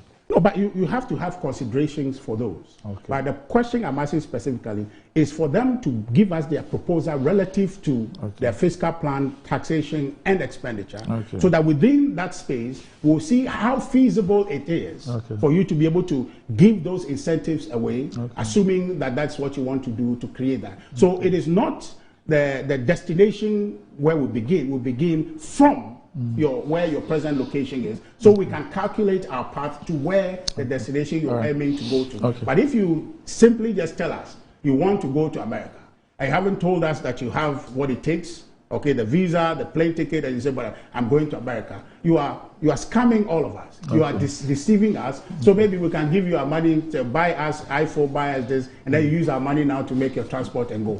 You are scamming Ghanaians. That's what we're talking about. Show us what your policies are that can get us there. So Peter says that if we perhaps look at this definition of a policy, it would help. It says policy is a law regulation, procedure, administrative action, incentive, or voluntary practice of governments and other institutions. Definition of policy says policy is a law, comma, regulation, comma, procedure, comma, administrative action, comma, incentive, comma, or voluntary practice of governments and other institutions. It thinks that if we were to adopt this definition, maybe a lot of the discussion will not happen. Just simply, let me respond to it. In literature, there's no one accepted definition of policy. Oh, yeah. Policy is as simple as what government chooses to do or not to do. Okay. That's a legitimate definition of policy. Yes. Okay, so I buy that. Yes. So it cannot be, we cannot accept that. What we're trying to... What the definition you've just given sits within this one. So it's not a problem. So it doesn't resolve our problem. Our problem remains. Yes. That the NDC must show us that they have chosen to do to come. When have you ever, as the MPP, when have you ever gone on the path that you are prescribing to us for any policy alternative that you have offered in the political space?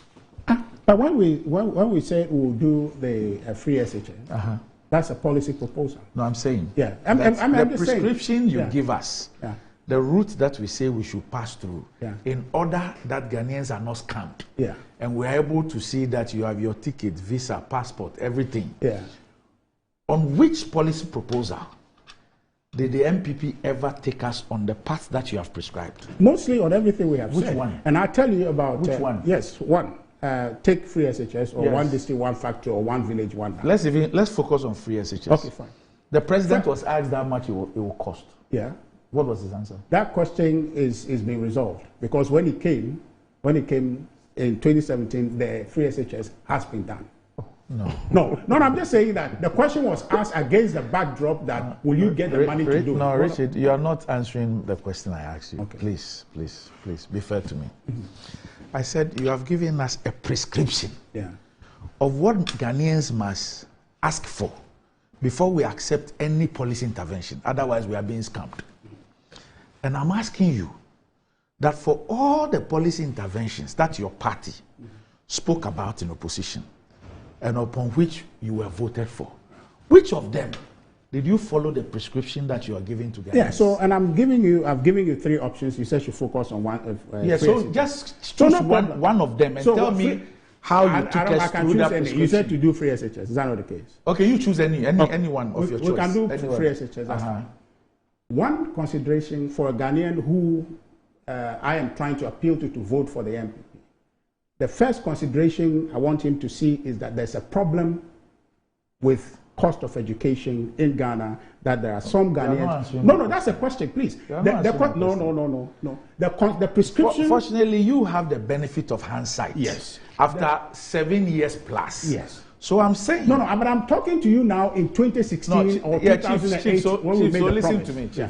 I'm saying that as at 2016, 7th of December, how did you take us through this process? So by this conversation, we took you through from 2008, 12, and... Which one? The one you should want from. How did the point is that... Hold on. The point is this. The policy is that the relevance of the policy. Is there a problem for that policy to solve? The free SHS? Yes, there is, because the cost of education was excluding some population in our country from accessing education.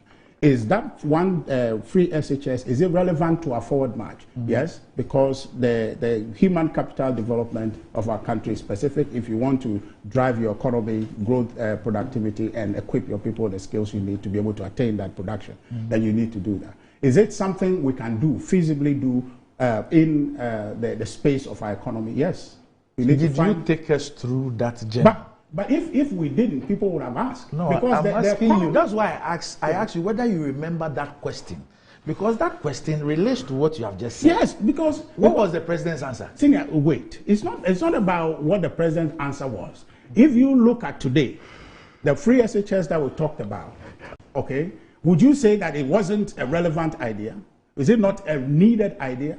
Is it not a doable idea? Today that has been done. No, but you are going against the prescription that you have given us on this table. Yeah. On how to identify what is a scam and what is not a scam. So, and I'm asking you, that take me through. Tell us how. I just did. Tell us how. I just did. You just did. I just did. Okay. And I just did because in 2017 when we came, if you thought it was not doable, it was done because we said we can do it. No, we're not talking 2017. Yeah. You are saying that we are not talking 2025. You are not asking us to wait for 2025 to see whether the NDC can do the 24 or not. You are subjecting it. You have given us a pathway that look, if the thing doesn't follow this thing, it's a scam. Don't listen to them. You know, you are forcing me to say a word you said yesterday. We'll be back shortly. We'll be back shortly. A lot of stuff in the Ghanaian press want to know is where exactly is the money going to come from next time around if you're in power for some of the very extravagant promises you've made. You, for example, have offered free secondary schooling for all Ghanaians, a promise you say you absolutely will deliver in 4 years in power. So have you costed it? How much will it cost? The costing is being done. I mean, very, very soon we will be in a position. You can't make a promise like that. No. Very soon we're going to be putting it out. You don't know how much. I do know, I said, but I prefer to tell the Ghanaian people directly before I tell you. Many of them can't talk. You can tell me. It doesn't matter. I would prefer to make that statement to the people of Ghana directly first, as to the cost. And any so you do know the cost. Oh, we do, and we have a very good idea how also we're going to finance it. Well, you're obviously not going to give me the figures, but just tell me how you're going to pay for it. It's clearly going to be a very great cost. You've got to train the teachers, you've got to build new schools. All of that has been adequately costed, and we believe that, first of all, the new revenues will help, more efficient management of what we have now, growth in the Ghanaian economy. These are the three sources which are going to enable us to fulfill that promise. And it's a promise that has been solemnly made to the Ghanaian people, and it's going to be solemnly kept. Not because it's a campaign promise, but because it is a necessity for the future of our country, to educate all our young people, and not to acquiesce in a situation whereby only segments of the community that have some money are able to educate their children. It's a major issue of human capital development. Indeed. And if we do not make the effort to achieve that, the development paradigm that we want to achieve is going to be very difficult for us to do. Let me quote.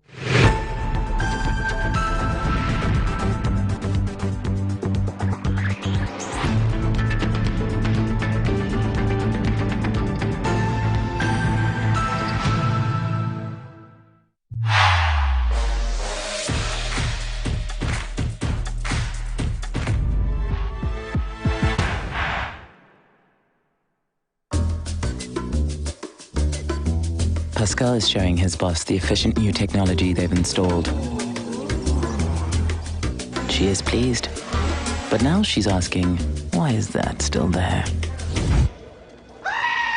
Pascal explains that he hired a security goat to protect the data shed. The boss is not so pleased anymore. If you haven't upgraded to cloud storage yet, it's time to get business done better with MTN Business. Good afternoon, Mr. Ampadu. Good afternoon, Mr. Asari. How is business doing? My business is collapsing. Why is your business collapsing? I sold my products and services to my clients on credit, and my debtors are not paying their debts. Have you heard of Rosic Consult Limited, a debt recovery company operating in all the 16 regions of Ghana? Not at all. Mr. Ampadu, all you need to do is to contact them on their customer service line. I recommend Rosic Consult Limited, a debt recovery company to financial institutions, businessmen and businesswomen, other companies, and also individuals. Rosic Consult has 98.4% debt recovery rate. We have professional debt recovery managers. You are assured of swift debt recovery. No recovery, no commission. For Rosic Consult Limited, no more write-offs. And we pre-finance the recovery ourselves. We are back, bringing you the latest lineup from Betway. Betway starts strong with your front two, with Free Play Friday and Swipe Bet. In the middle, you've got all the control with Cash Out and Build a Bet. Plus, with Win Boost, you can boost your sports bets. At the back, they have Smart Picks and the partial Daily Jackpot. you always get way more with Betway. This advert has been vetted and approved by the Gaming Commission of Ghana. Bet responsibly. No under 18. Terms and conditions apply. Betway. Get way more. Over 18 years in business, Appointed Time Printing Limited has delivered quality service to some of Ghana's well-known brands. With our equipment capacity, we are able to deliver 1,500 pieces of polo and t-shirts in 1 hour. This is only possible with us. For retailers and wholesalers, we offer for sale high-quality polo shirts and t-shirts in different colors at affordable prices. We have a one-stop shop for all creative designs and billboards, 3D signages, flexi banners, car branding, stickers and posters. Locate us at the old GNTC building near Swansea Shopping Arcade, Accra. Contact us on 0501 454165, 0501 454167. Connect with us on Instagram, Twitter and Facebook at Appointed Time GH. Appointed Time Printing Limited. Our printing is a Enjoy the fruits of your labor, they say. But as humans, aging and physical infirmity stands our way of enjoying our mansions and homes. It often becomes challenging, if not impossible, to use our stairways day in, day out. With portable American pneumatic vacuum elevators, PVs, you are assured of unlimited enjoyment of your mansions and homes. It's a self-supported elevator for vertical movement of humans and goods at homes and offices. The original comes in 3 custom-made models with wheelchair accessibility. Call it luxury, but it's a necessary imperative for vertical mobility. Do not let aging or infirmity limit you. Get one for your easy vertical mobility at home. It's affordable and can be installed in just 3 days without modification to your existing building. It's however easier to incorporate it at the construction stage. We also have traditional Fuji elevators and escalators for your high-rise buildings and malls. Visit Lifts and Elevators Company Limited at Sakumono for your elevators nationwide. For free consultation to call or WhatsApp us on 0200-535-515. Lifts and Elevators, the elevator people.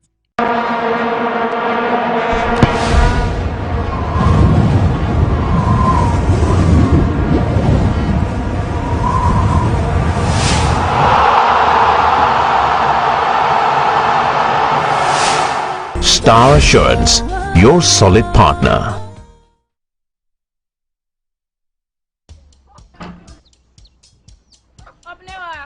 Mommy.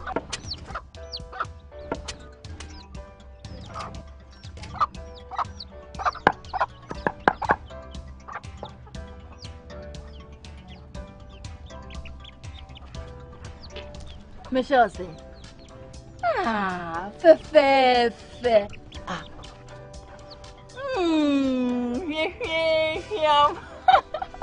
Different era, better result. Time has changed and time has brought Kel Charcoal Toothpaste. Healthy gums, anti-cavity, fresher breath, and it whitens teeth.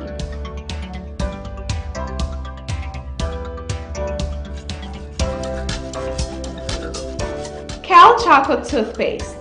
Sankofa. Yenchi. Kel Chocolate Toothpaste.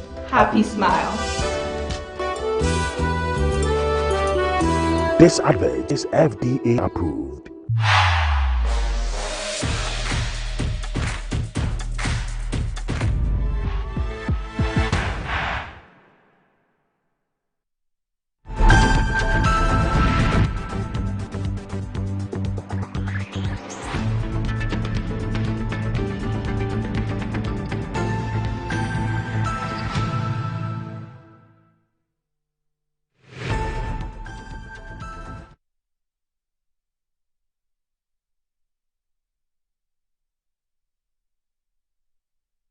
Right, welcome back to the show. If you just joined us, this is Good Morning Ghana live on Metro TV. Still with me on the show, I have Richard Ahiagba and Sammy Jemfi. But what does wealth mean to you? Do you want to live like a tycoon? Remember, as God and Mullah got the power. Ghana's newest lottery game draws live on Adom TV at 9 a.m., 12 noon, and 6 p.m. daily. Now pick up your phones, tablets, and computers and download the Game Park Games app on Play Store. You can also play on the website at www.gameparkgames.com or by dialing *946# on all networks. Just choose 4 numbers from 0 to 9. It's easy to play and easy to win. Charlie, make we play this game and make some moolah. Nobody beats our odds in Ghana. Game Park Games, more moolah, more power. This game is regulated by the National Lottery Authority and is not for persons under 18. Play responsibly. Ayesoko, the Akosombo dam be big, but Betway's cash out be bigger. Betway is giving you more control over every thrilling bet you place. Enjoy the biggest and most reliable cash out in Ghana on Betway without any hassle. Sign up today at betway.com.gh. Terms and conditions apply. Not for persons under 18. This is regulated by the Gaming Commission of Ghana. Betway, get way more. And charcoal has essential medicinal properties that help remove toxins from our bodies. The natural absorptive property of charcoal helps to remove the bacteria that produces bad breath in the mouth, hence giving you a fresh breath. Kel Charcoal toothpaste has been formulated and produced under strict hygienic conditions with all the necessary production protocols and has been approved by the Food and Drugs Authority. Constant use of Kel Charcoal toothpaste gives you a good fresh breath, whiter teeth, reduces dental plaque, makes the gum healthy and strong, prevents cavity, upset stomach, hangover, and so on. Kel Charcoal toothpaste is recommended for adults and children from 6 years and above. Kel Charcoal toothpaste for white teeth and fresh breath all day long. This is another quality product from Samara Company Limited. Kel Charcoal toothpaste, happy smile. And Blue Jeans energy drink has been on the Ghanaian market for over 20 years. We already know what it does for the body. It contains vitamins and nutrients like vitamin B2, B3, B6, B12, as well as taurine and guarana, which are known to boost your strength and energy as well as promote high performance and endurance. Blue Jeans energy drink has been tested and tried. It is indeed the best. Blue Jeans energy drink is for bold and active men and women. So go on, grab a cold can and power your day. It's in shops nationwide. For bulk purchases, contact Budget Cash and Carry Limited on 0208 128 190 or 055 001 000. Richard and our friends in the MPP are suffering from. They have decided not to learn and understand the 24-hour economy. That is it. They have decided to close you mean their they are eyes scamming to themselves? They are scamming themselves. And so we can't help them. Very sad. We can't help them. You see, you can talk and talk and talk without saying nothing. You see, you can. You can ask him to illustrate how you get from managing the fiscal space to 24 hours. To remind me, when I forget, Bobo has a question for you. All right. All right, sure. When you get to his question, I have something to say about him too. Then I will ask you the question. Oh no, ask me. You go on. I have something to say about his Chinese promotion. No, if he's not here, you go on. The Chinese promotion? No. The man has been He must be here to speak to it. The point is this. First they said, what is the policy about? And we said, look, this is a deliberate government strategy to create an enabling environment for certain businesses and public institutions to run 24/7 in 3 shifts. Business process outsourcing and other digital solutions and so on. Then they changed the argument. They said, oh, the Senate cry, it exists already. There is already 24-hour economy. The thing that they say is bad. The thing that they say cannot be a primary policy consideration. The thing that they say is a scam. Now all of a sudden they turn around 360 and said it already exists. Then we said, oh, look, only a few people are doing this thing. And even these few companies, they are doing it on their own. There is no deliberate strategy supporting them. They are not getting any special incentives. They are not getting any strategic financing. They are not getting cheaper power. They are not getting any security support like we are promising. And therefore, this strategy is a novelty. Then they abandoned that argument. And then they jumped onto another argument that, even if it exists already, you need to create demand for it. Demand will have to drive it. That's okay, fine. That is true. Demand will have to drive the 24-hour economy. But there is existing demand for the things we consume. And so, the problem is not that there is no demand. The problem is how industries, companies, businesses can take advantage of the existing demand. And the way to do so is by reducing their cost of production through incentives, through the time of use tariffs, that is cheaper power, to make them competitive. Then we said 2, even for cases where demand doesn't exist, demand can be stimulated with the spending power of the government to patronize such locally manufactured products to stimulate the demand. Then now they abandon this argument again, and now Richard has introduced a new one. He says, all this 24-hour economy we are talking about, we haven't told Ghanaians what the fiscal policy of the next NDC Mahama government will be to drive it. So what is your fiscal policy? What is your fiscal policy? You've not told us that. I've gone through your 60 policies. There is no fiscal policy to drive 24-hour economy. Number 1, that is where I'm starting from. Doc, in the first place, industries, he's also been on a Building Ghana tour. So he's been addressing Ghanaians, and based on the stakeholders he meets, he announces certain policies, certain promises for them. It is these policies and promises which we have compiled together. You understand? So you won't see a section that says fiscal policy.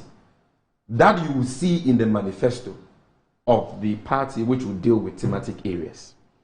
But even with these policies which have been announced, there is fiscal policy in there which will drive the 24-hour economy. Unless Richard does not understand fiscal policy or has not read. But it's not just about taxation, but it is about revenue mobilization and government expenditure for economic management. But revenue mobilization goes beyond that. But you, let's even say you're correct. You're a lawyer. Please Let's don't even be say you're engaging correct. with me in I'm not just a lawyer. Okay. I'm also a policy analyst. So Okay. don't make a mistake so about don't that. get So if it you twisted. know that fiscal policy is about expenditure, right? You know it's about revenue mobilization, including taxation. But that's You know. Hold on. taxation is government revenue Richard, I think mobilization. the interjections are becoming too many. I've allowed it a number of times, but I think you have to slow down now. You know that fiscal policy is also about debt management, which is also about government revenue.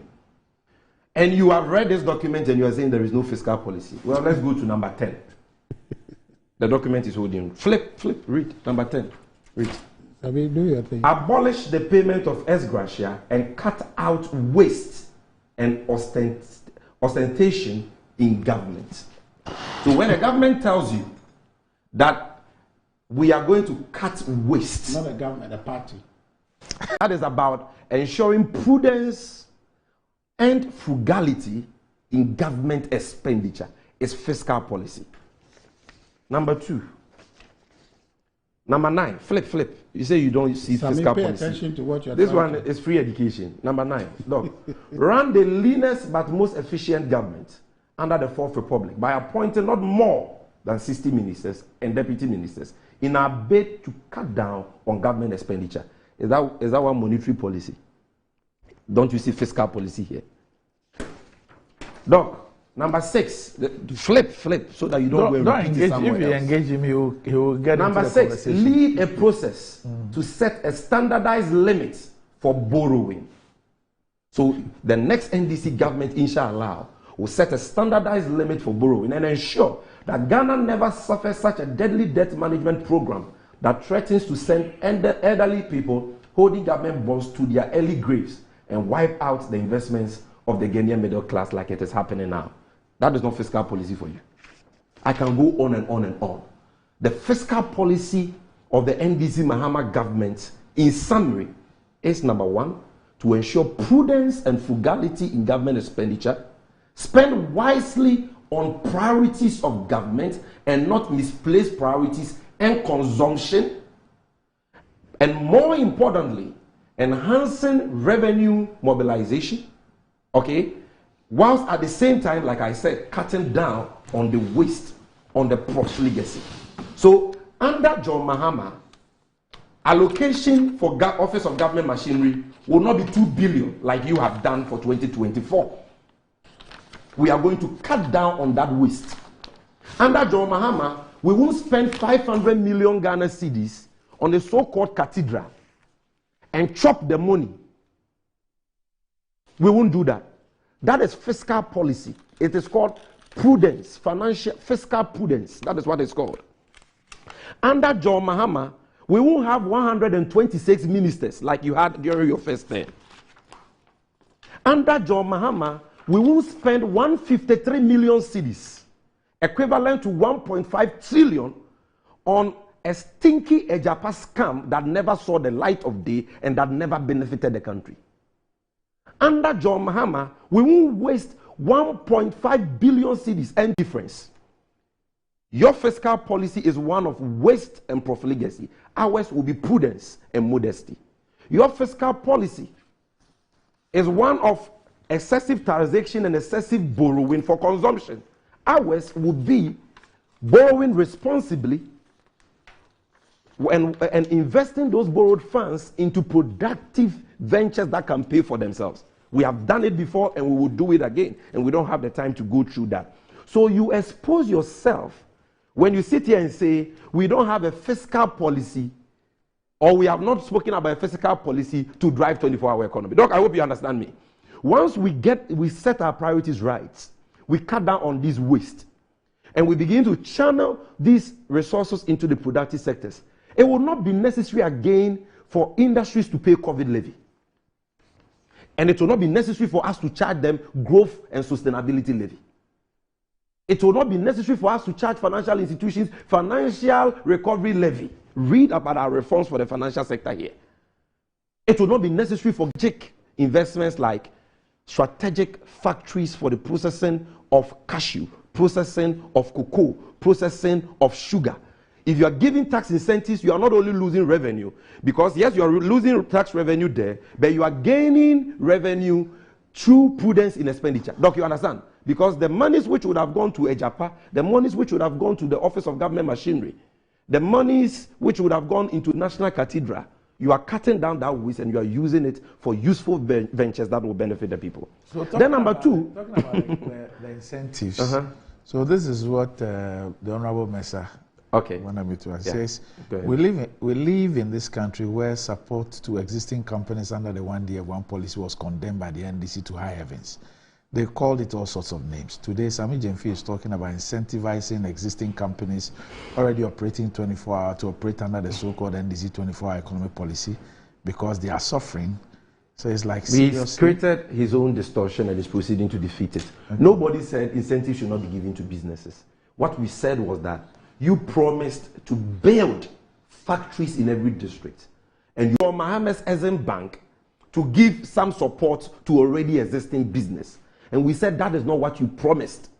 And if this is what the 1D1F policy is about, then it was already being done under the GIPC, which was established by the NDC, where businesses, investors that come to the country through the GIPC are given incentives approved by Parliament.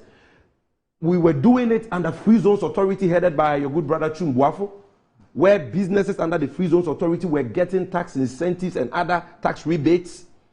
And we were going to do it more with the Exim Bank, which we bequeath to you, which you have decided to take $10 million from for Wound to Me and the likes. So we said what you were doing is not a novelty, and that we were already doing it. And that is not what you promised. Do you understand? So he's wrong there. So now, Doc, then Richard says, you say you are going to be cutting down expenditure. So if you cut down expenditure, how are you going to be able to drive demand with government spending power? Richard, what are you talking about here? The expenditure we are going to cut, like I've explained to you, are those misplaced expenditures, like the expenditure on the cathedral. Look at the 2022 Auditor General's report for public boards and corporations. Total financial irregularities from 2017 till now, put together, is more than 60 billion. That is the kind of expenditure we are going to cut. That is the kind of waste we are going to cut. We are going to cut the corruption and the negativity you are engaging in. But the productive expenditures or investments into productive sectors, necessary expenditures by government agencies will be done for the running of government business. And so when we are doing that, we will be using that spending power, that procurement power, to boost the 24-hour economy. Doc, let me give you a typical example. Government procures food for all secondary school children and basic school children. You understand? We procure a lot of food. Now, Buffer Stock is the one supplying food for the secondary schools. Primary schools, we are doing school feeding under the Ministry of Gender, right?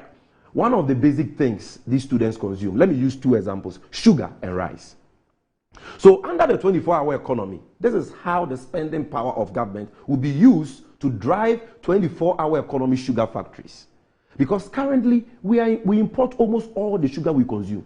We don't have any major sugar processing factory in Ghana. The one John Mahama built, over $30 million, they have left to rot. And they are trying to sell it for nothing, for a pittance.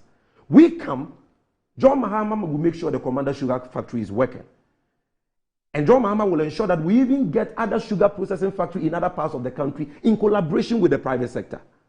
Why would the private sector be interested in investing in another sugar factory? Because the incentives will be there. Because the cheaper power will be there. And we are saying that because demand for sugar is so high, yet supply is so low locally, these sugar factories will run 24/7. And also Montiasia. Rice is a staple in Ghana. Government procures rice for all these schools, including even state institutions that feed their workers. Government procures that. But we have only few local manufacturers in this country with very little support from the government. And they are not able to produce to even meet half of the local demand.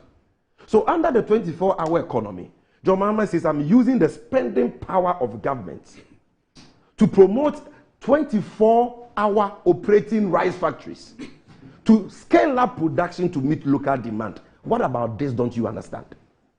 What about this don't you understand? That the rice factories, when they are established to run 8-hour shifts, they cannot run 24 hours. Then he says that we introduce a lot of taxes and they have scrapped tax. Maza, all the taxes you introduce, with exception you claim to have scrapped, they were not 15, that is a lie. But even if we grant you that they were 15, with exception of one, you have reintroduced all of them, either in the same fashion or in worse forms. All of them except one, except VAT on imported medicine. All of them, you have brought them back. And in addition to it, you have introduced numerous taxes. If we want to count not the tax handles, but the incidence of the taxes, you get more than 40. And I've published the list. The incidence of the taxes, more than 40. The excise duty, the VAT, the COVID levy, the sanitation boiler tax, the new energy sector levy, the growth and sustainability levy, the 2% special import levy, the national fiscal stabilization levy, last vehicle tax. Put them together, more than 40. So you have no right to talk about taxation. And we are saying that, look, in creating an enabling environment for businesses to run 24/7, it is not just the tax incentives. It is also about trade policies like strategic financing. It is also about providing the security. It's also about cheaper power. You are not happy that those running 24/7 will get cheaper power through time of use tariffs? You are not happy about that? Then, Doc, he says that you have to build the factory first before you talk about 24-hour economy. Look at the paucity of ideas. What will attract a private man to build a cashew processing factory in my region, Bono? What will attract a businessman, an investor, to come and build a cocoa processing factory? It will be the incentive that exists. Look, you know this. So you don't say, come and build, and when you finish, I will give you the incentives. The incentives are what are used to attract the investments. Because they know that when we come and invest, there is a 24-hour economy strategy that we can take advantage of to operate 24/7 around the clock to produce more, and that the government is ready to patronize the product and therefore create the demand for us, even if the demand, assuming the demand does not already exist, and that we are going to get cheaper power, tax rebates, and so on to reduce our cost to be competitive so that we can compete against cheaper imports. And so it will then make sense for investors to make such investments. Then he says that, where is the demand? Whose room, whose house is the demand that we can see? Such a question should not be coming from you, Richard. Such a question should not be coming. We are all clamoring for you and advocating for you to be included in the campaign team of the NPP. You cannot be doing this to yourself. If you do that, your enemies in your own party will get you. They are watching you and say, look at what our communication director is saying. This is very unfair to him. I withdraw. Very unfair. I'm very sorry about that. I withdraw. I just said it in jest. I withdraw and sincere apologies. But Richard, the point is that we don't expect certain things to come from you. Let's move on. Oh, Doc, we can't move on. Oh, we have to. No, the point is that he says there's two more issues. Where is the demand? You don't know that there is demand for sugar in Ghana.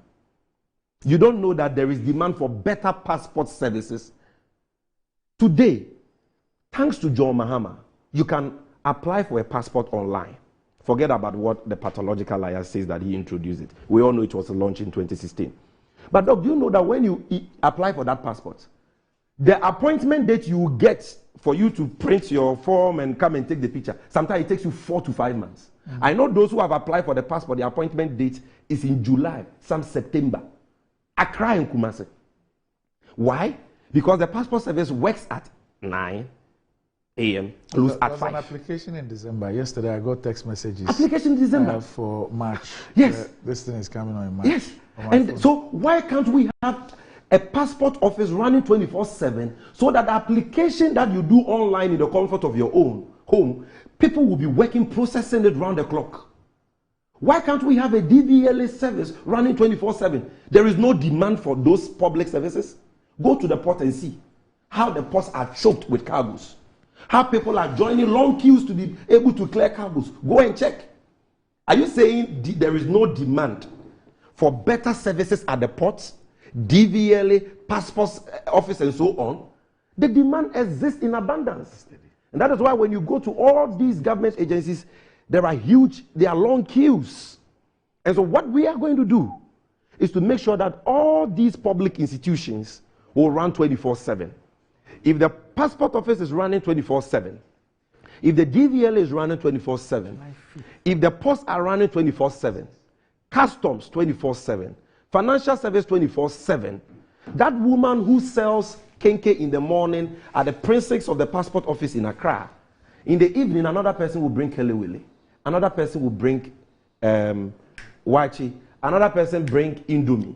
That is even the impact, the ripple effect of the 24-hour economy on small and medium-scale enterprises. Because once these offices are working, there is light, there is security. More and more retailers, the bojo people who sell on tabletops, will take advantage of that. This is the wisdom in the policy. Don't run a policy of, if you miss the ball, don't miss the player. This ball you have missed, 24-hour economy, is a game changer. According to organized labor, they know better than you. So don't try to discredit the policy at all costs. Then finally, Doc, he said that when you talk about export, you must first of all produce to meet the local domestic demand before you can export. That is true. And so he was asking us to tell him what we intended to do to boost that production. Richard, you should be reading with due respect to you. Because the document you are holding, and this one I can help you, page 21, number 21. This is it. Look at it. We will build a modernized agricultural economy driven by technology and digitalization, and the establishment of agribusiness shall be one of the key anchors of our economic transformational plan. We will launch a program akin to the Operation Feed Yourself and Industries of the early 70s to make Ghana self-sufficient in basic staples and curb unnecessary imports. We shall also establish and deploy farmer service centers nationwide in all districts to boost production and output. We shall revive the concept of school farms so that the produce from the farms will be used to feed the students.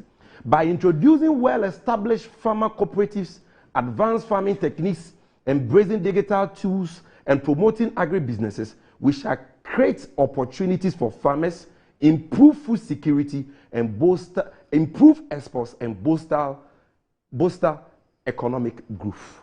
So please, if you have read this document, you will know that before you think, we have already thought. The visionary nation builder, that trustworthy, experienced leader who has put out this vision of a 24-hour economy strategy, has thought about all these things. Read the answers to the frequently asked questions. Read the policies we have released. Take time and go through the manifesto. And you will know that unlike Bawumia, who is a habitual scammer, John Mahama and the NDC is not a scammer. The 24-hour economy is not a scam. No, he said the 24-hour economy is a scam. I'm saying the only scam. Oh, you are saying the vice president But he said our 24-hour. He said the 24-hour economy is a scam. So what was he calling us? Attacking the policy. But not the person. If you introduce a policy which is a scam, what are you? So I am saying that, I'm just using his own words, that we are not scammers and we don't propagate scams. The only scam, look, we couldn't talk about Ejapaye. The only scam are those who claim they have created over 2.1 million jobs. Yet unemployment has increased from 8.4% to over 14.7%. All right. But look, let me just in 1 minute. Don't worry. Oh, just 1 minute. Let me just say that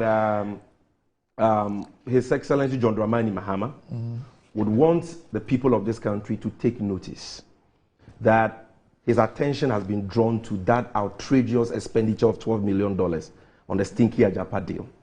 And it is going to be one of the corruption scandals. To discuss just 30 seconds. So we are not discussing it, just one line. It is one of the main corruption scandals that the next NDC government, come 2025, inshallah, will be investigated in a spirit of transparency. The monies will be retrieved, that is a solemn pledge, and all the perpetrators, including those transaction advisors, Gabio Chedako, Kenu Furiata, Benchilenchel of Ace and Koma, all of them will answer for illegal payments. You mean their law firms? Their law firms will answer for illegal payments they have benefited from at the expense of the state for no work done whatsoever, according to the Office of Special Prosecutor. Yes. First of all, I just plead with you, give me a bit more time. You started the conversation. It's okay. So this one is injury time. I'm giving you 3 minutes. Injury time. And this one is on humanitarian grounds. Yeah, whatever. Because we are not happy with how your party is treating you. So today we are pampering you. But first so that we will shame the enemies. First of all, I want to congratulate my brother Miracles and assure him of the full support of the party communication directorate. There's a lot of work to be done. And we're going to work as a team to deliver that. So that assurance I want to give him. Is what now? He's the director of communication for the campaign. Okay. So there's a two-stream. Okay. For the party. Yes, I'm director of. But the campaign is the campaign of director of comms for the government. Yeah, there's a director of communication for the government. For the government. Then for the party. Then for the campaign. Yeah. Okay. But the campaign is the campaign of who? The party? Please, stop talking. No, it's okay. Oh, I want to be educated. No, it's fine. It's a campaign, the campaign of the party. You know very well what it is. He needs many education, not this one. He needs many education. Yes. But you see, so that is clear. And also, I want to advise something. You see, this attack on person, you are this, you are that, let's stop it. But I've not attacked you. That's not communication. Richard, one attack. You said you called their policy a scam. Yeah. So that one was not an attack. Has to be attacked. So that one was not an attack. It says you call their policy a scam. I have not to the attacked extent that they are promoting the policy, what are they? The only personal comment I made, I withdrew and apologized. So, what is the name given to a person who's promoting a scam? A scam. Can you answer that? On that? You need education on that. Let's close. Do you know? Okay, let him finish. Then Sami talks about expenditure. Okay. What we are asking is not that government will not spend. We want you to tell us the expenditure that you will make in order to keep the fiscals in balance. You are the one advocating that we shouldn't grant tax exemption, all of that. But you are proposing to do that as a means of achieving we are saying we shouldn't grant tax your fanciful 24-hour economy. And we're saying that you have to show us the granular. You cannot just say it, end game. No, we want to see the granular. That's the question. So when you are going about talking that it's not really there, you haven't answered any question. And also it talks about, you have to read and turning page number 21. Which one comes first? Is it the 24-hour that comes first before what you have said about production that comes? The sequence. No. Yes, of course. That's what I've been saying. That's what I've been saying. Come on, Richard. Please. That's what I've been saying. You have to learn to walk before you run. So if you are saying you're going to do production, focus on the production because naturally that will lead to that. That's why I said that 24-hour economy is not a primary policy you pick up from somewhere. It's a product of something. So you cannot say that we are doing 24-hour economy. Tell us what you are doing, which is 21. If you are arguing that we are going to do production, we are doing this and do that, that is a conversation. So that's why the 24-hour economy is a scam. It jumps the conversation. In fact, is it Lord Denning who made that statement? Sammy, you can educate me here. On you can't put something on nothing. He made that comment. That one is a legal maxim. No, yes. And also, but he made that. He made that. Quoted several times by different juries. But is it Lord Denning who made that? And he said that. Oh, no problem. No problem. You see, he said that because there were people in his time who were trying to put something on nothing. Your time is up. Yeah, I'm coming. The CEO of trying, Minerals Commission is here. Wait. He will just want me to talk. But the point is that there were people in his time who were trying to put something on nothing. In our time, the NDC is trying to put 24-hour economy on nothing.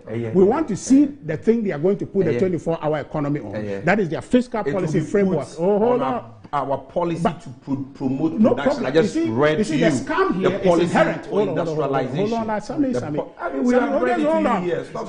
So the scam is... We need to go. I know, just one thing. You keep on telling me to go, but you know I don't get another opportunity to speak. So that's what I'm telling you. The next time you should speak, it should be the last to speak. But you see, I'm saying... because you introduced the topics. But see, so the point is that with the 24-hour economy, what they are getting us to do is to organize an outdooring before the pregnancy or before birth. That one is a scam. You cannot do that before.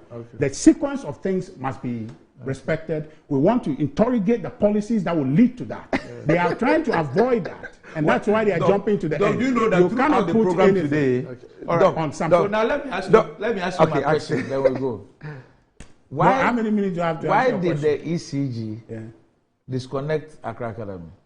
Your alma mater. But this is a very parochial question. Why are you being selfish on your program? No. Why? It's linked to free SHS. Why?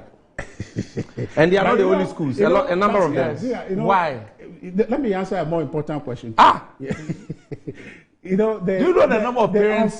Do you know the number of parents who have called me? The unfairness in what Sabi has done, I think needs to be mentioned. He's come to introduce this Ejapa conversation about 12 million spent. The simple fact of the matter is that that 12 million that was spent by an institution created by law and in anticipation of the 12 million conversation that is happening. I don't know the details. Are you talking about MIF? The MIF. No, but MIF are the thing are saying that it was the Ministry of Finance, not them. Whatever, but then it was so it was you in see, a supposition. You were coming to pedo force. But the point is that you've been caught pants down again. It was under their but I said they didn't spend. You've been caught again. I agree. But the point is the expenditure on Ejapa at the time in preparing the books for the listing were legitimate expenditure. You spent $12 million in preparing books for listing. In anticipation. What do you take us for? Oh, please, Sammy, come on. You can't spend money. I didn't interrupt you. That legal magazine. No. I don't have an opportunity. So I am even being very understanding, giving you interrupted time to talk when you have exhausted your time. Objective viewers of your show. Okay, so you are. But you see, he got angry about this last week. You are an Ojapa. Don't go into it. No, but Doc, you see, he got angry over this last week. But the point is, his time is up. We have all done two rounds, and he's getting extra time and allow you to talk. No, he wants you. And when I come, he wants you to appreciate the fact that he's in power. You are not. Oh no, not even that. So the election year won't do that. He's in power and he's messing up things. So we should even be doing the talking. I've been very liberal. He's attacking my president. That legal maxim you quoted. Respond, look, Rich. So I'm being nice. The legal maxim you refer to that you can't put something on nothing and expect it to stand applies to Ejapa. No, you cannot spend under a deal which is unlawful, under a deal which is illegal. What's your issue with the Woyome Watergo Lysofoto cases? My issue with Ejapa, the way he's introduced it, is that one, we don't have time to discuss it, and it's created a false impression out there. Next week we can look at it. Okay, and then I'm also trying to explain that, so it shouldn't have been introduced now when we're leaving. Two, the idea that something untoward has been done is not correct. It's false. those expenditures were in tandem with what expenditure on what? Oh, wait. You spent 153 million cedis on renting an office which never got used. Oh my God! Paying consultants who didn't do any work. We were here when people spent on raising guinea fowls, and we didn't see that. Who spent on raising guinea fowls? Please. That is a lie you continue to repeat. Who spent on raising guinea fowls? Lie to you. The Bible is a lie. Give us the facts. In your world, give us your source. Okay. Give us the facts. Guys, let's. Why is this one containing the Bible? Every liar is a person. Why guinea fowls? Somebody spent on guinea fowls. Is this in the Bible? Liar is one who calls. Don't repeat that lie in my presence. Nobody spent on guinea fowls. The point is that you have spent 1.5 trillion on an illegal deal which never saw the light of day. You see how Ejapa has created confusion. Ejapa is naked stealing. Don't allow him to if he wants, you are the MD. If you I will buy airtime for us to discuss Ejapa. Ejapa is naked stealing. And it is painful. It is painful that at the time that you cannot even pay national service personnel the allowance, at the time that you can't even pay the RENA unit at Kolebu. No, I am very pained that we are young people. Don't do that. So up next, people go and up next is our conversation with the Minerals Commission. This morning, you will get to find out how you can be part of local content. We'll be back shortly.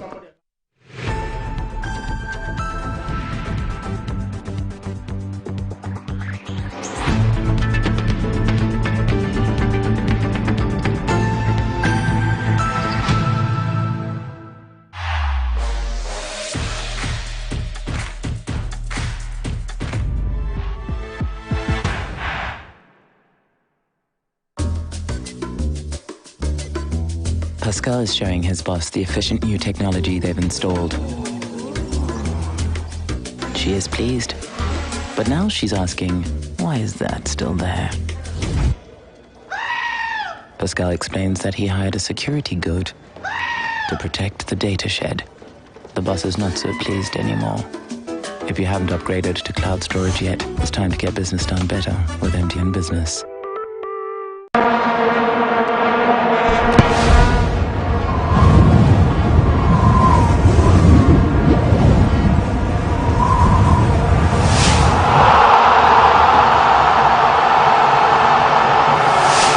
Star Assurance, your solid partner.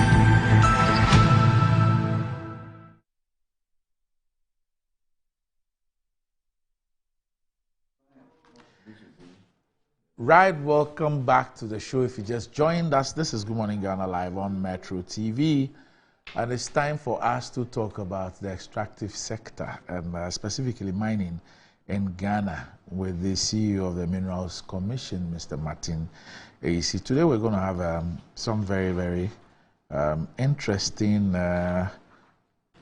perspectives, and it's in an area that we've been speaking about. And I'm sure that a lot of you will be interested in this particular one. So we've been talking about local content, and we've seen all the things involved. There are currently the 50 items that are covered. When I say items, I mean goods and services that are covered under the local content law. And last week, the CEO also gave us some specifics in terms of the particular goods and services, the amounts spent and all that, what is restricted to Ghanaians and which ones have Ghanaian participation and all that. But a big question has always been, how can you become a part of it? How can you get into that space? How can you do business there? and when you hear mining, is this something that is beyond the reach of most Ghanaians, or there are different categories and you can step in at different levels, and you can also find ways of perhaps partnering with others to go in big and all that? We'll be finding out all of this. I'm not sure we might be able to exhaust all that, but we'll try and do as much as we can this morning. If we are unable to do that, we'll continue as we always do next week. Good morning. See you. How are you? By the special grace of God, I'm fine. I hope you're doing well too. Yes. Okay. I see you now are special to the grace. Yes. The more I think about what's happened, the more I realize that it is not just grace, it's special. Anyway, now before we get on to this issue, there's a news item that I saw, and sometimes some of these psalms, the values, they try and create problems for my head. But I've just seen this.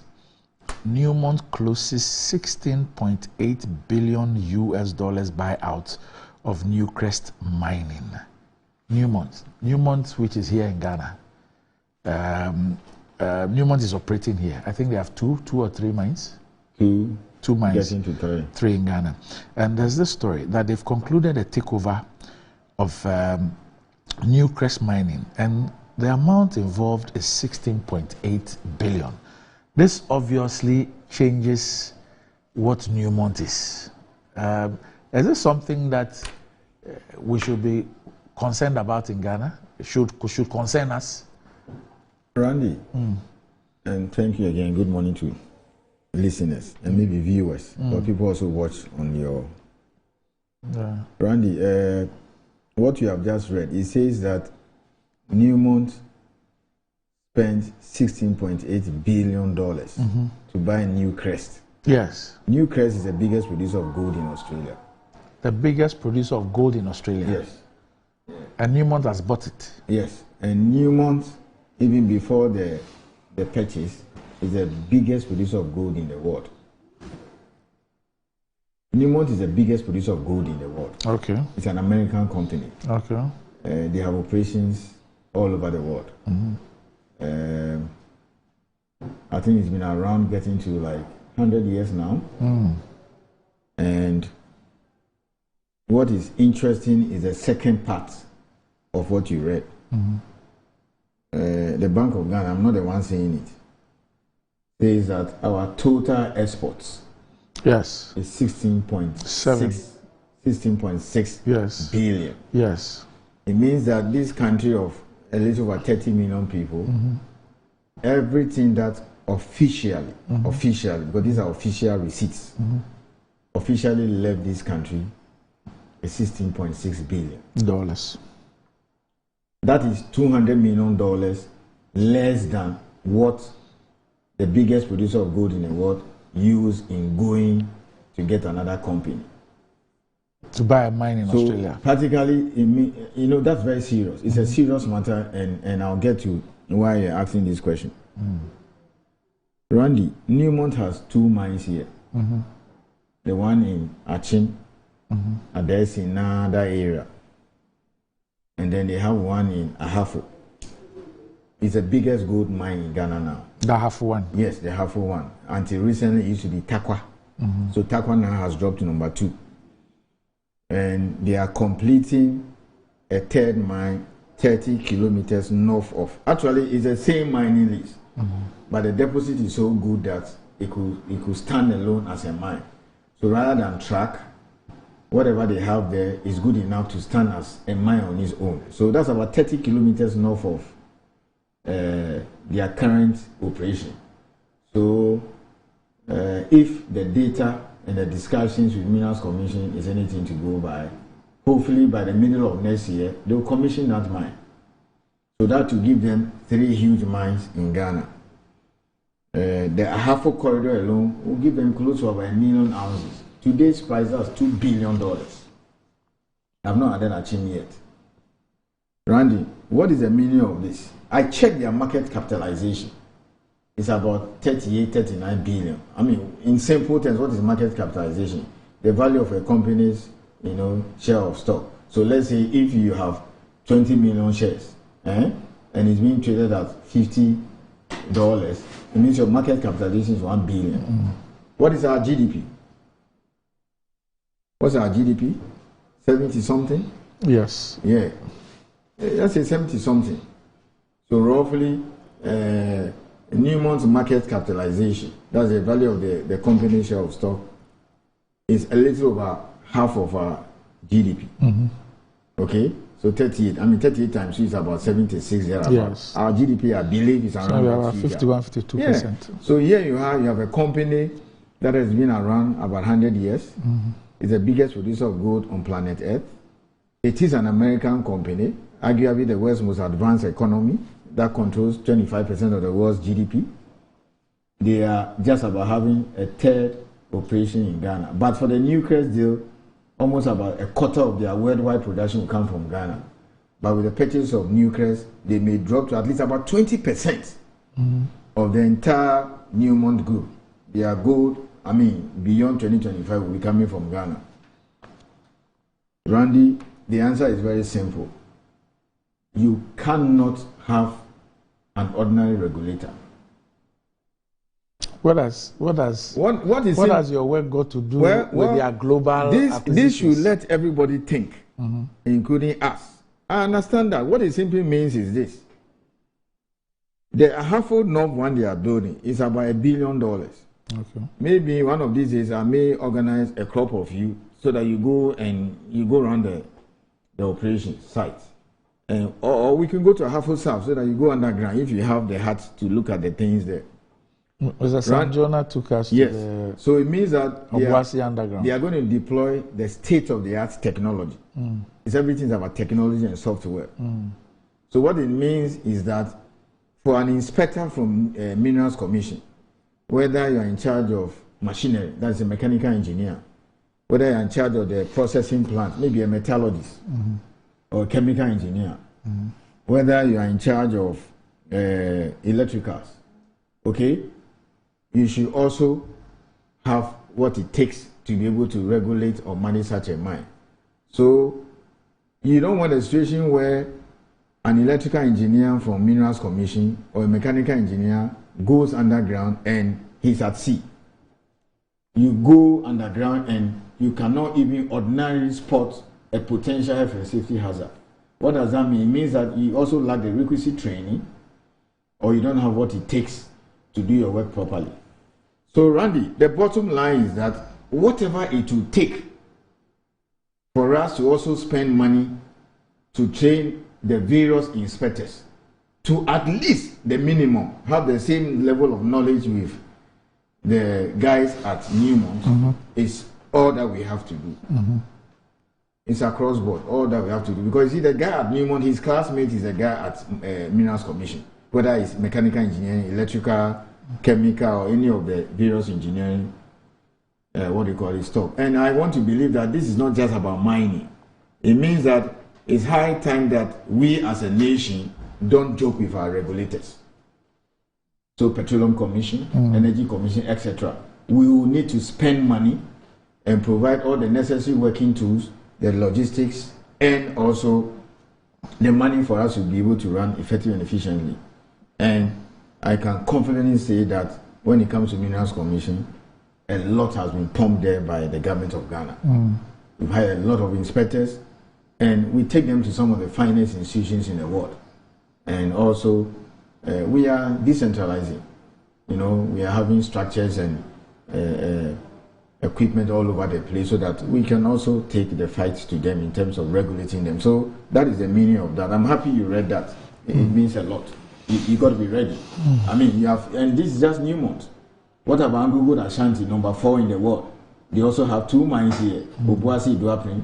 What about number 6, Goldfields? They also have 2 mines here, Daman and Takwa, and now enter number 10, Shandong, the cardinal one. And they are the biggest producer of gold in China. So China is the biggest producer of gold in the world. So we have number 1. We have number 1. Number 4. We have number 4. Number 6. Number 6. And number 10. Number 10. In fact, we even had number 7 and they sold. and left. King Ross. Okay. That's what Asante Gold has bought. Okay. So you have all the big players in this country. You cannot just have an ordinary regulator. Do you understand that? Yeah. That's what it means. So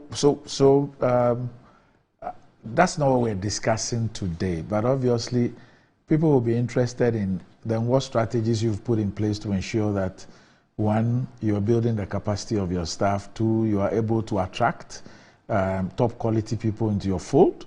And three, that you're able to retain this top quality talent. All right, so Randy, four. I can just talk about 4 of them. You see, the staff need to be trained in the most advanced technology in the world, not just some simple thing. So we take our staff, our engineers, to the best of the best mining engineering schools in the world. Really? Yes.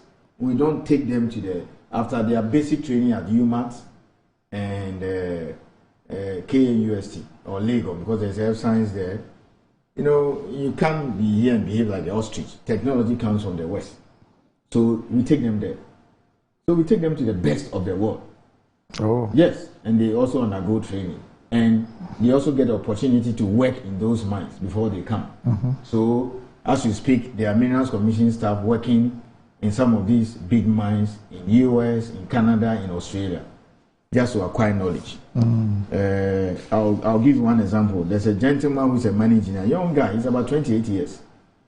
We've taken him to Canada to attend one of the best mining engineering schools. And then he's basically telling us, we keep progress report on them. He's learning softwares that is not available here, and which Newmont and Co. are just about deploying. And this is how the program is designed. He goes to the classroom 1 year, and he goes to work in the mine for 16 months. It's an underground mine. Again, we have about 6-7 underground mines now. So Chirano is underground, Wasa is underground, Obuasi is underground, Newmont Achim is planning to go underground, Ahafo is underground. There's a mine called El International adjacent to Kaduna in the north, is underground. Asante Gold has an underground operation. Prestia is underground. Almost all the small-scale operations in Takwa, people call it the mining capital of Ghana, underground. So as we speak here, there are thousands underground working. You go to Savannah and many of the areas in the north, the small-scale workings are underground. What does that mean? It means that ventilation is very key. So your mining engineers and your various engineers who do the inspection must get a state-of-art knowledge in ventilation. You understand that? So you need to take them to the underground mines in Australia, the underground mines in South Africa, which have by far the deepest mines in the world, okay, for them to go and see this new technology. So there are Mincom staff in US now. There are Mincom staff in Australia. There are Mincom staff in Canada working in mines. It's a special arrangement we have. 1 year, some 6 months, some 2 years. So the government is government. When I say government, because we are public institution. So government is good at taking people out to study. Yes, you have no choice. You have no choice. Using the taxpayers' money to take people out to study. So that he can perform his work well. The challenge, however, has been government's ability to get these people to return back, to be able to retain them, because in your case, the firms that you regulate are also, when it comes to human capital, competitors. Yes.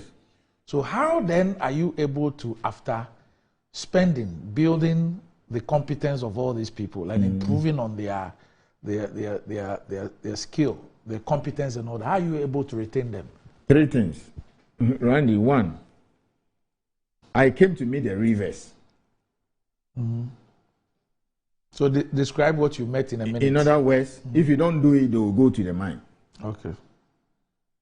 You understand that? So you met an attrition. Yes. So the situation we have now is a reverse of what used to happen. You now are attractive. Yes, we are now attractive. Why? What did you because do? we have to improve our conditions. Okay. You understand? I may not be able to, or we may not be able to pay the kind of money Newmont and Goldfields pay, but at least the working tools and the working environment has become conducive for them now. And guess what? within the last 3-4 years, almost about the 30 engineers that we hired, about 70% of them joined us from the Newmont, the Goldfields and Co. What's the pull factor? There are several reasons. Some of them are quite tired of the mine situation. It's a very tough job. Okay, so you have a young woman who is a mining engineer working underground for 10 years, and she has a family. Okay, yeah, it's quite stressful, you know. That so they can decide that look, it's enough. So they prefer to come and work at new Minerals Commission. You understand that? That's also one. Two, the mining companies don't have time for career growth or progression. Really? Yeah, he wants the good. I thought they rather invest. No, they invest in technology, and then they want the gold, they want the bauxite, they want you to produce. But you see, the Ghanaian is thinking about how I'll see myself in the next 10 years, in the next 5 years. So even among themselves, you see him moving from Goldfields to maybe Asanko, they just go around and all those things. So you just have to improve the conditions for them to work. That's it. I mean, that's a bitter truth. You have not improved your compensation packages? We have done that. Okay. We have done that reasonably enough. You have closed the gap? Yes, reasonable enough to keep them. Reasonable enough. So you're sure that, okay, the data will show? But they've come back. Okay. I mean, I've been CEO for the past, this March will be 3 years on the job. And I can tell you as many as about 10 are back, working. Okay. Yeah, they are back. We bond them.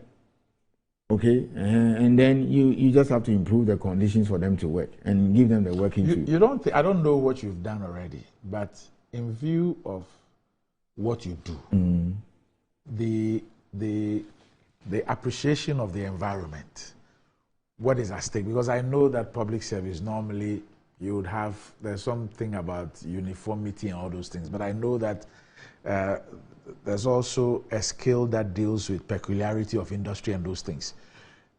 You do not think, and I say again that I don't know what you're doing, you don't think that a special case can be made, especially for, let's say, the Minerals Commission, in view of where you sit, the industry you operate in, what happens there, for that gap to be a bit more closer? That's already happening. Okay. I mean, my minister has done that. He understands that. I mean, that was the first thing that we told him, that the kind of industry we regulate, we cannot just do things in an ordinary way. Say, yes, I get that. Yes. So it's very important. Right. They will come back, so they are back, they are working. Okay. So yes. so let's move to what we want to discuss. But Randy, what is the alternative? Let me ask you. The alternative to what? What is the alternative of not spending money on your staff, providing the right working tools, and training and upgrading their professional competence, knowledge, and skill? What is the alternative? Having read the kind of money a company has spent to buy a mine, which is more than everything that you sold in this country. No alternative. There's no alternative. Yeah. There's no alternative. That's all. There's no alternative. It's a no-brainer. Yes, and where mining may stand out because 46% of our receipts, and this year it may even pass 50% because of the high price of gold, which since 1st January has been over 2,000. It should not only be for mining.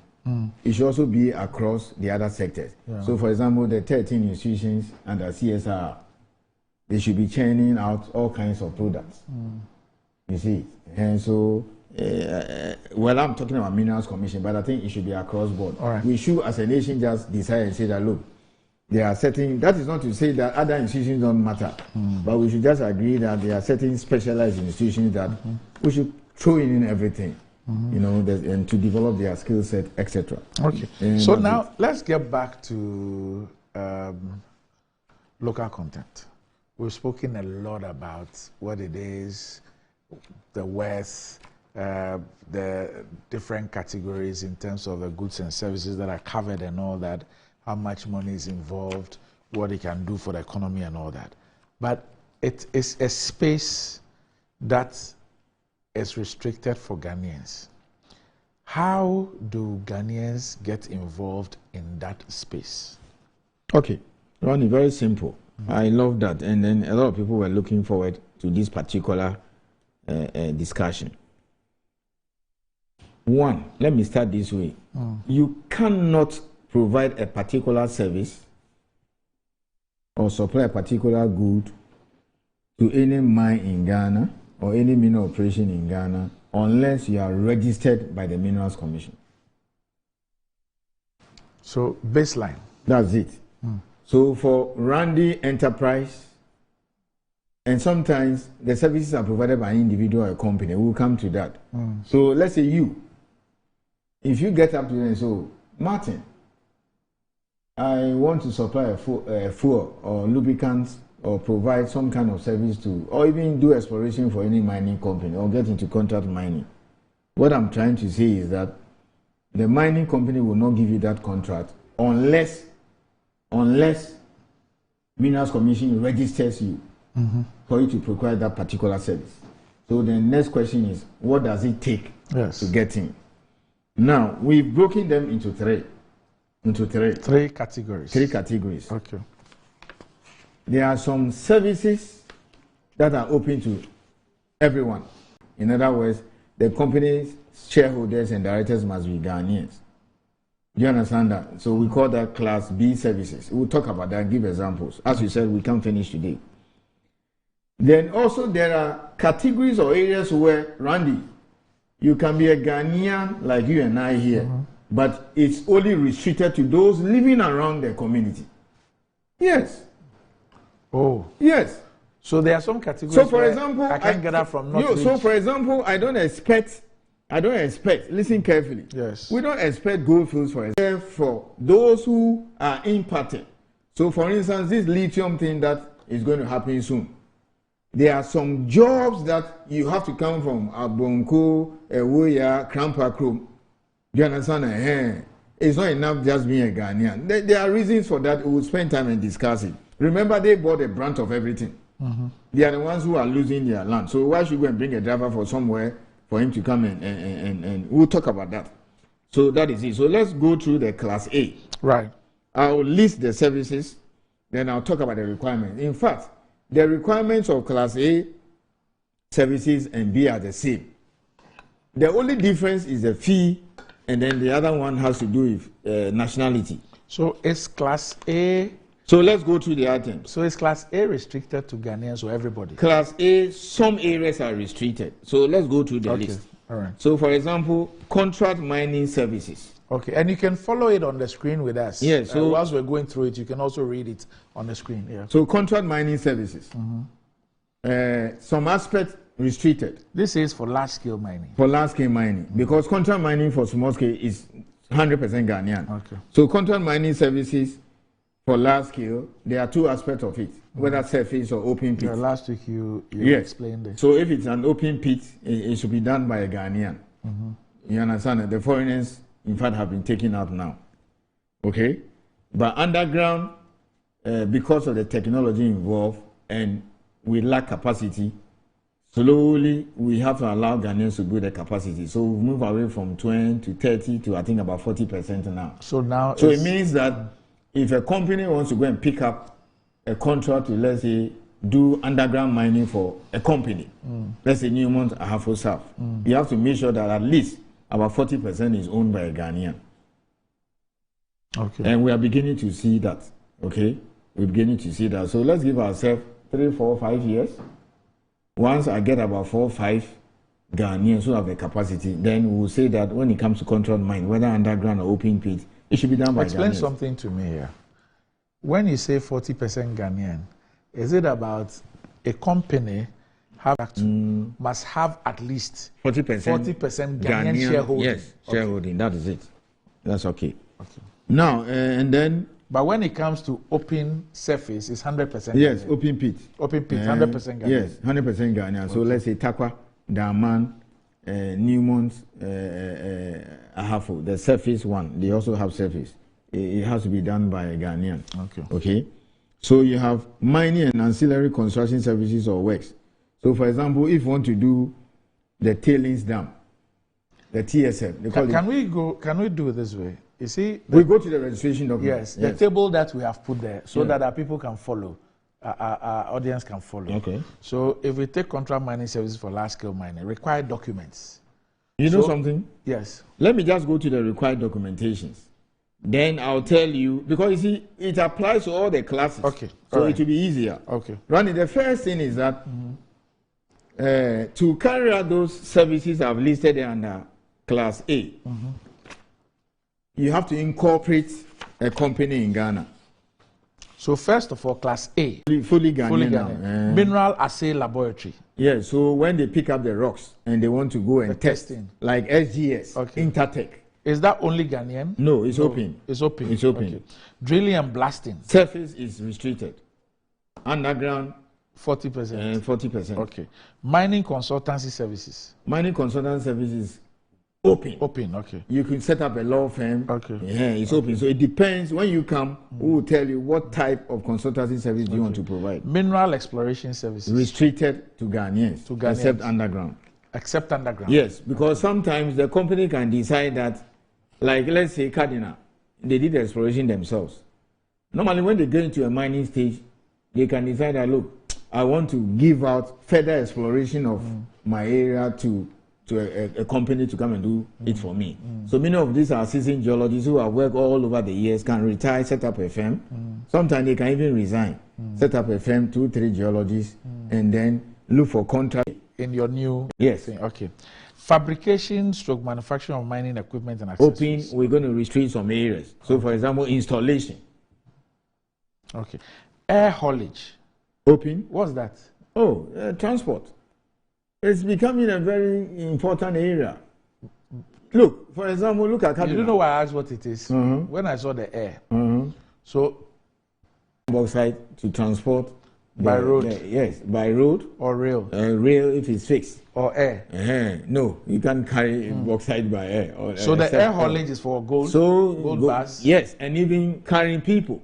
Okay. And there are companies now who are registering with us and say that, look, I want to provide certain kinds of. So like helicopter services. Yes. Okay. Okay. So because very soon Cardinal and Azuma and Co. Many of the things they'll move it by air. Okay. So you can set up a company. So this is air haulage. Yes. And it's open to. It's open. It's open. Okay. Healthcare services on mine sites, medical emergency support to evacuation, occupational health and safety, paramedic services. Ghanaian. Rapid, fully Ghanaian. Yes. Contract mining services for large scale mining. Open pit Ghanaian. Okay. So it's a repetition. Yes. Okay. So, yes. So this is with Class A. This is Class A. We are done with Class A. So what are the requirements? How does a person... First, you have to go to Registrar General and incorporate a company. Okay. That's basic. And these days, I hear a day or two, you can get a company incorporated. I mean, if you have ever done some work there or just to gone there for inquiries, company registration now is not a difficult problem. Okay, so first, the company must be locally registered. Okay, incorporate a company. So you can say Randy Mining Limited. And then in your object, you have to tell us what you want to do. So you can list a whole lot of things from Aminatu to Zinabu. Contract mining, fuel supply, drilling and blasting, etc. Then you have to give us a business plan. Okay, what goes into the business plan? We have a template. So we don't want a situation where people can just get up and write anything and then we keep going back and forth. Next time I come, I will come and show the template. So please put the thing back on the screen again. So the first one you spoke about is the issue with the Form 3. Yes. Okay, so that's first step. Second step is the business plan. Yes. So please don't look at the way the columns have been created and think that if it's contract mining service, all you need is just Form 3. All of them. And if it is mining ancillary, all you need is just a business plan. No. You need all the things on the right. You need everything. So 1, 2, 3, 4. That's what CEO is taking us through. Yes. So you have to go to VAT and register. That's step 3. So you must have a VAT registration certificate. Yes. Okay. Then tax clearance certificate. GRA. Yes. Okay. SNIT clearance certificate. Yes. Okay. And bank statement. Minimum 6 months. We put 6 months there, but we can wait for a new entrant. Some of the services are such that we need to know. So for instance, if you want to go and provide mineral exploration services, we need to know the kind of people who are behind the company. We don't want fly by night. So the CVs of your geologists and the various experts you hire.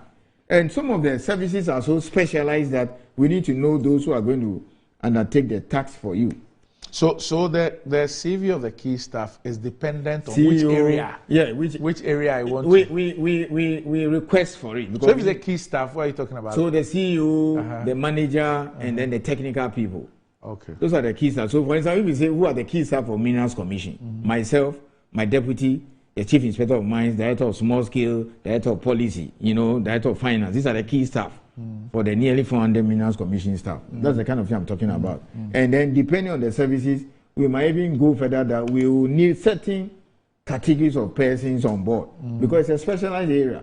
So you could demand. We could demand that if you're going to go into this area, you need this skill. So if you are making an application, in fact, without that expertise, how do you provide a service? They may not even give you the job. Right. So summary of annual reports over the last 3 years. I'm sure this one you can waive. This one, if you're a new entrant, will waive it. Okay. Audited financial statement for 3 years. For example, Randy, hang on for a second. You come and tell us that, I've been in explosive business in country A for the past 6, 7, 8 years. We want to know who evidence. You are. Audited financial statement. The same thing. Okay. Then contract with mineral right holder. Yes. Sometimes, again, this one is not that mandatory for a new entrant. And what we are increasingly seeing is that you see people showing up and saying that, I've been able to secure a contract at company A. But they said, I cannot start work unless I get registered. Explain something to me. You say that you have to be registered with the Minerals Commission before you can do business in that space, local content. Yes. How then is it possible for a company to have a... But we want the electricians from Adesina to come and do it. So all of you come. They've written their names. If you go to almost all these areas, they've written the names of those in those areas. So they will tell them that these things are available. Come.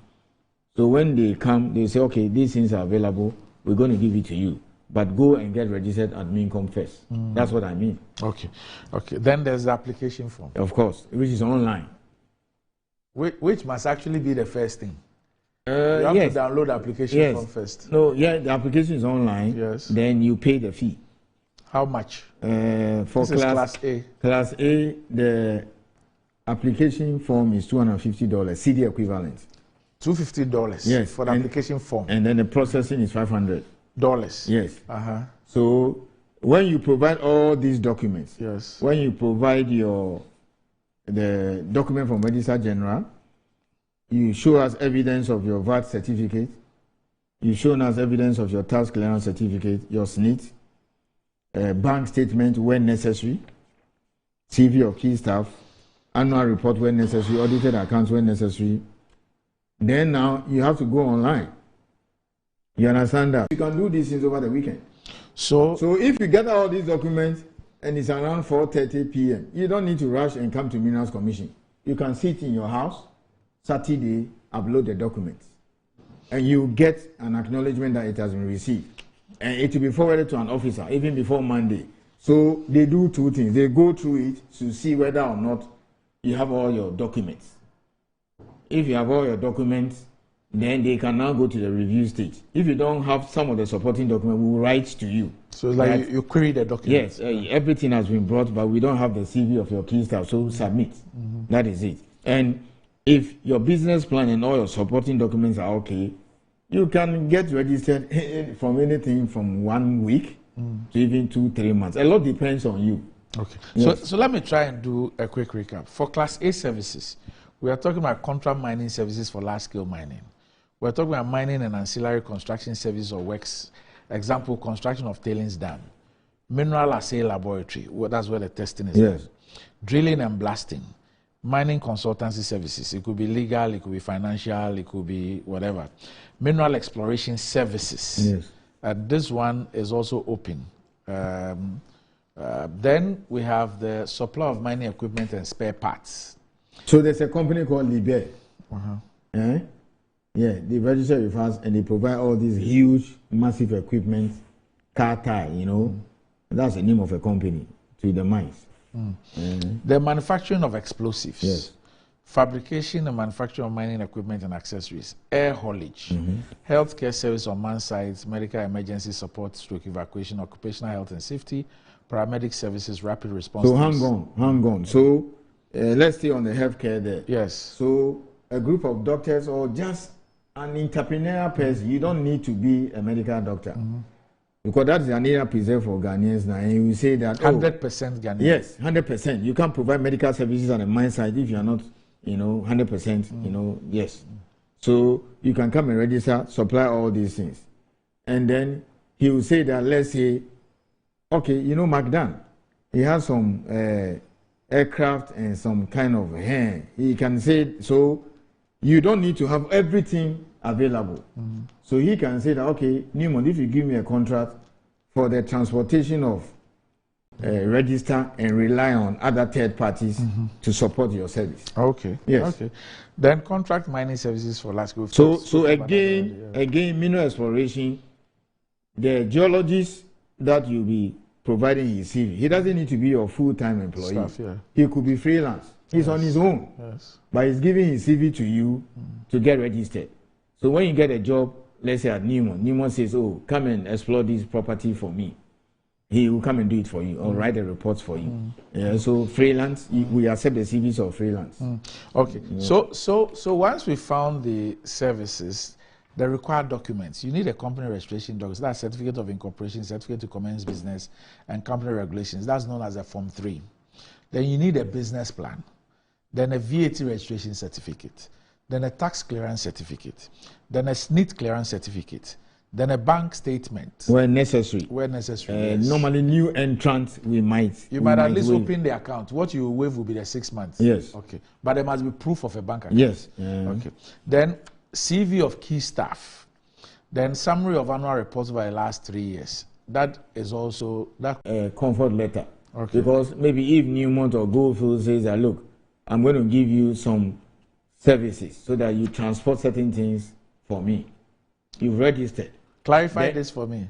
Does it mean that if I do not have a comfort letter or a contract with a mining rights holder, I cannot? For a new entrant, $50 for the application. CD equivalent. CD equivalent of $250 and $500 for the processing. So also CD equivalent. So CD equivalent of $750. Yes. For the application form and the processing. Yeah. So you can do it in two ways. Yes. You either do a banker's draft, and then you upload it. As part of the application. But we typically advise that when you fill the form, you also pay online with your card. Okay. Yes, once you pay, the system will generate a receipt for you. Okay. Otherwise, you can also do a draft. So if you like 24-hour economy, and you can do that on Saturday. 24-hour regulator. Well, you can do that on Saturday and Sunday. Okay. So you are 247 regulator. Yes. So Randy, let me repeat. You can submit an application online Sunday, Saturday, anytime. Okay. All right. Midnight. Okay. Even that's how far we've changed the system. Okay. So the 24-hour economy is already here. So you get automatic response. So that's a response that acknowledges receipt. That your application has been accepted, evidence that you have paid. That's all. And what about the decision? No, the decision. So people see emails Monday, Saturday, etc. Then they work on it. That is it. So the first thing the officer will do is to check whether or not all your supporting documents are in order. If it's in order, then that means that they will start the review process. They will just the key thing is a business plan. Because typically, how long does it take to get a response? Randy, people have been getting registration done in 1 week, 2 weeks. Yeah, if your business plan is good and all your supporting documents are okay, that's fine. So if you query a document, is there a deadline for the resubmission? We normally, when we query, we send you a response and tell you that we review your document. This aspect of the business plan, we have issues. In your what do you call it, additional document, you said this, we have issues with it. We will give you the reasons, accompany the comments, and then you are supposed to address them.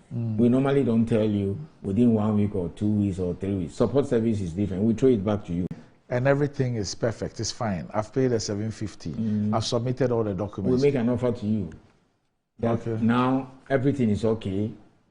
You are good to go. Come and pay the fee now. And the fee is for a year. So for Class A, how much fee? Once I'm successful? CD equivalent of $10,000. $10,000? Yes. Okay. And is it $10,000 in CDs? Yes. Is that what you sometimes give people a payment plan? There have been a couple of times that you've said that some people approached you, we didn't have the money. Normally Class C, local. Okay, but not this. Yes, but you see, I also have a duty to promote the businesses of Ghanaians. So for foreigners, there's nothing like that. So a young Ghanaian comes, he says, look, I'm getting into explosives for the first time.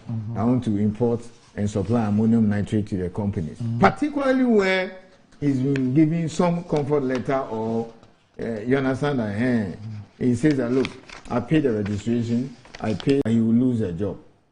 So that one like this, we will normally ask him, how much has he got? Sometimes he even has about 8,000 or 7,000.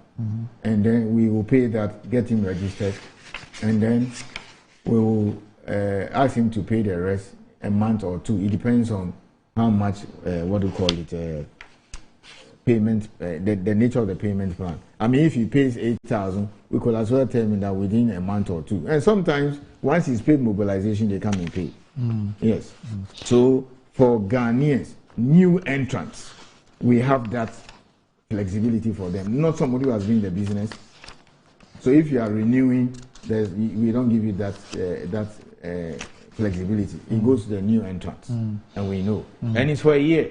So every year you have to renew your registration. So by September you get an automatic letter from us that begin the process to renew. Because you see, by 1st January, if you are not registered, they put on the activities you have carried out during the year. If zero activity? Zero is a report. So we have a template. We have a template, what you should report on. Yes. Okay, so there's a template available on your website. For everything to make life easy for you. Okay? So that's what we do. Now, maybe I will discuss class B and then we will call it a day. Yes. If you don't mind. I was going to suggest that we shift it to next week. Okay. Except to say that the requirements for B is the same as A. Okay. The difference is that in B you pay 6,000. That's the difference. I will talk about that next week. Yes. But B is, if you can put it on the screen, strictly Ghanaian. 100%. 100% Ghanaian. Everything there. Yes. Okay.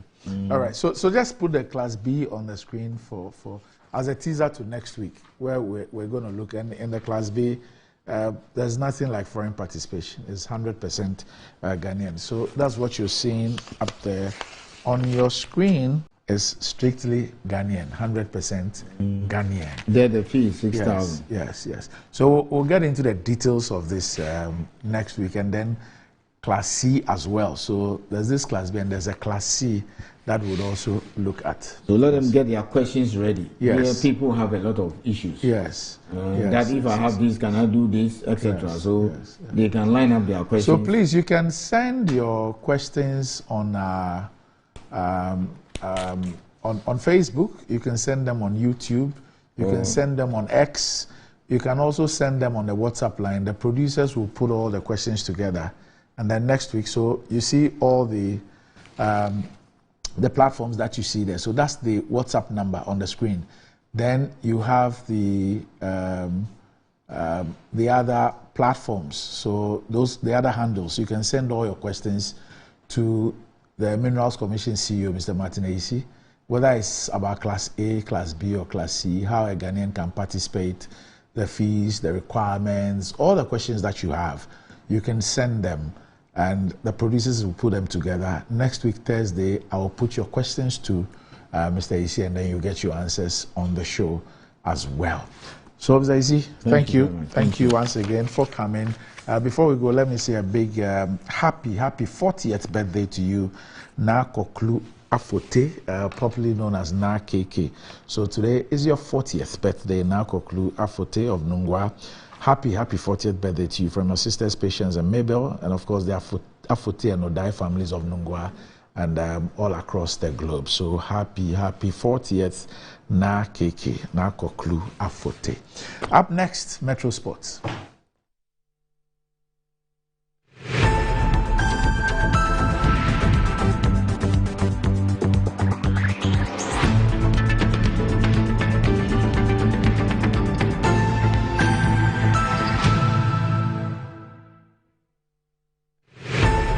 Good morning, Ghana.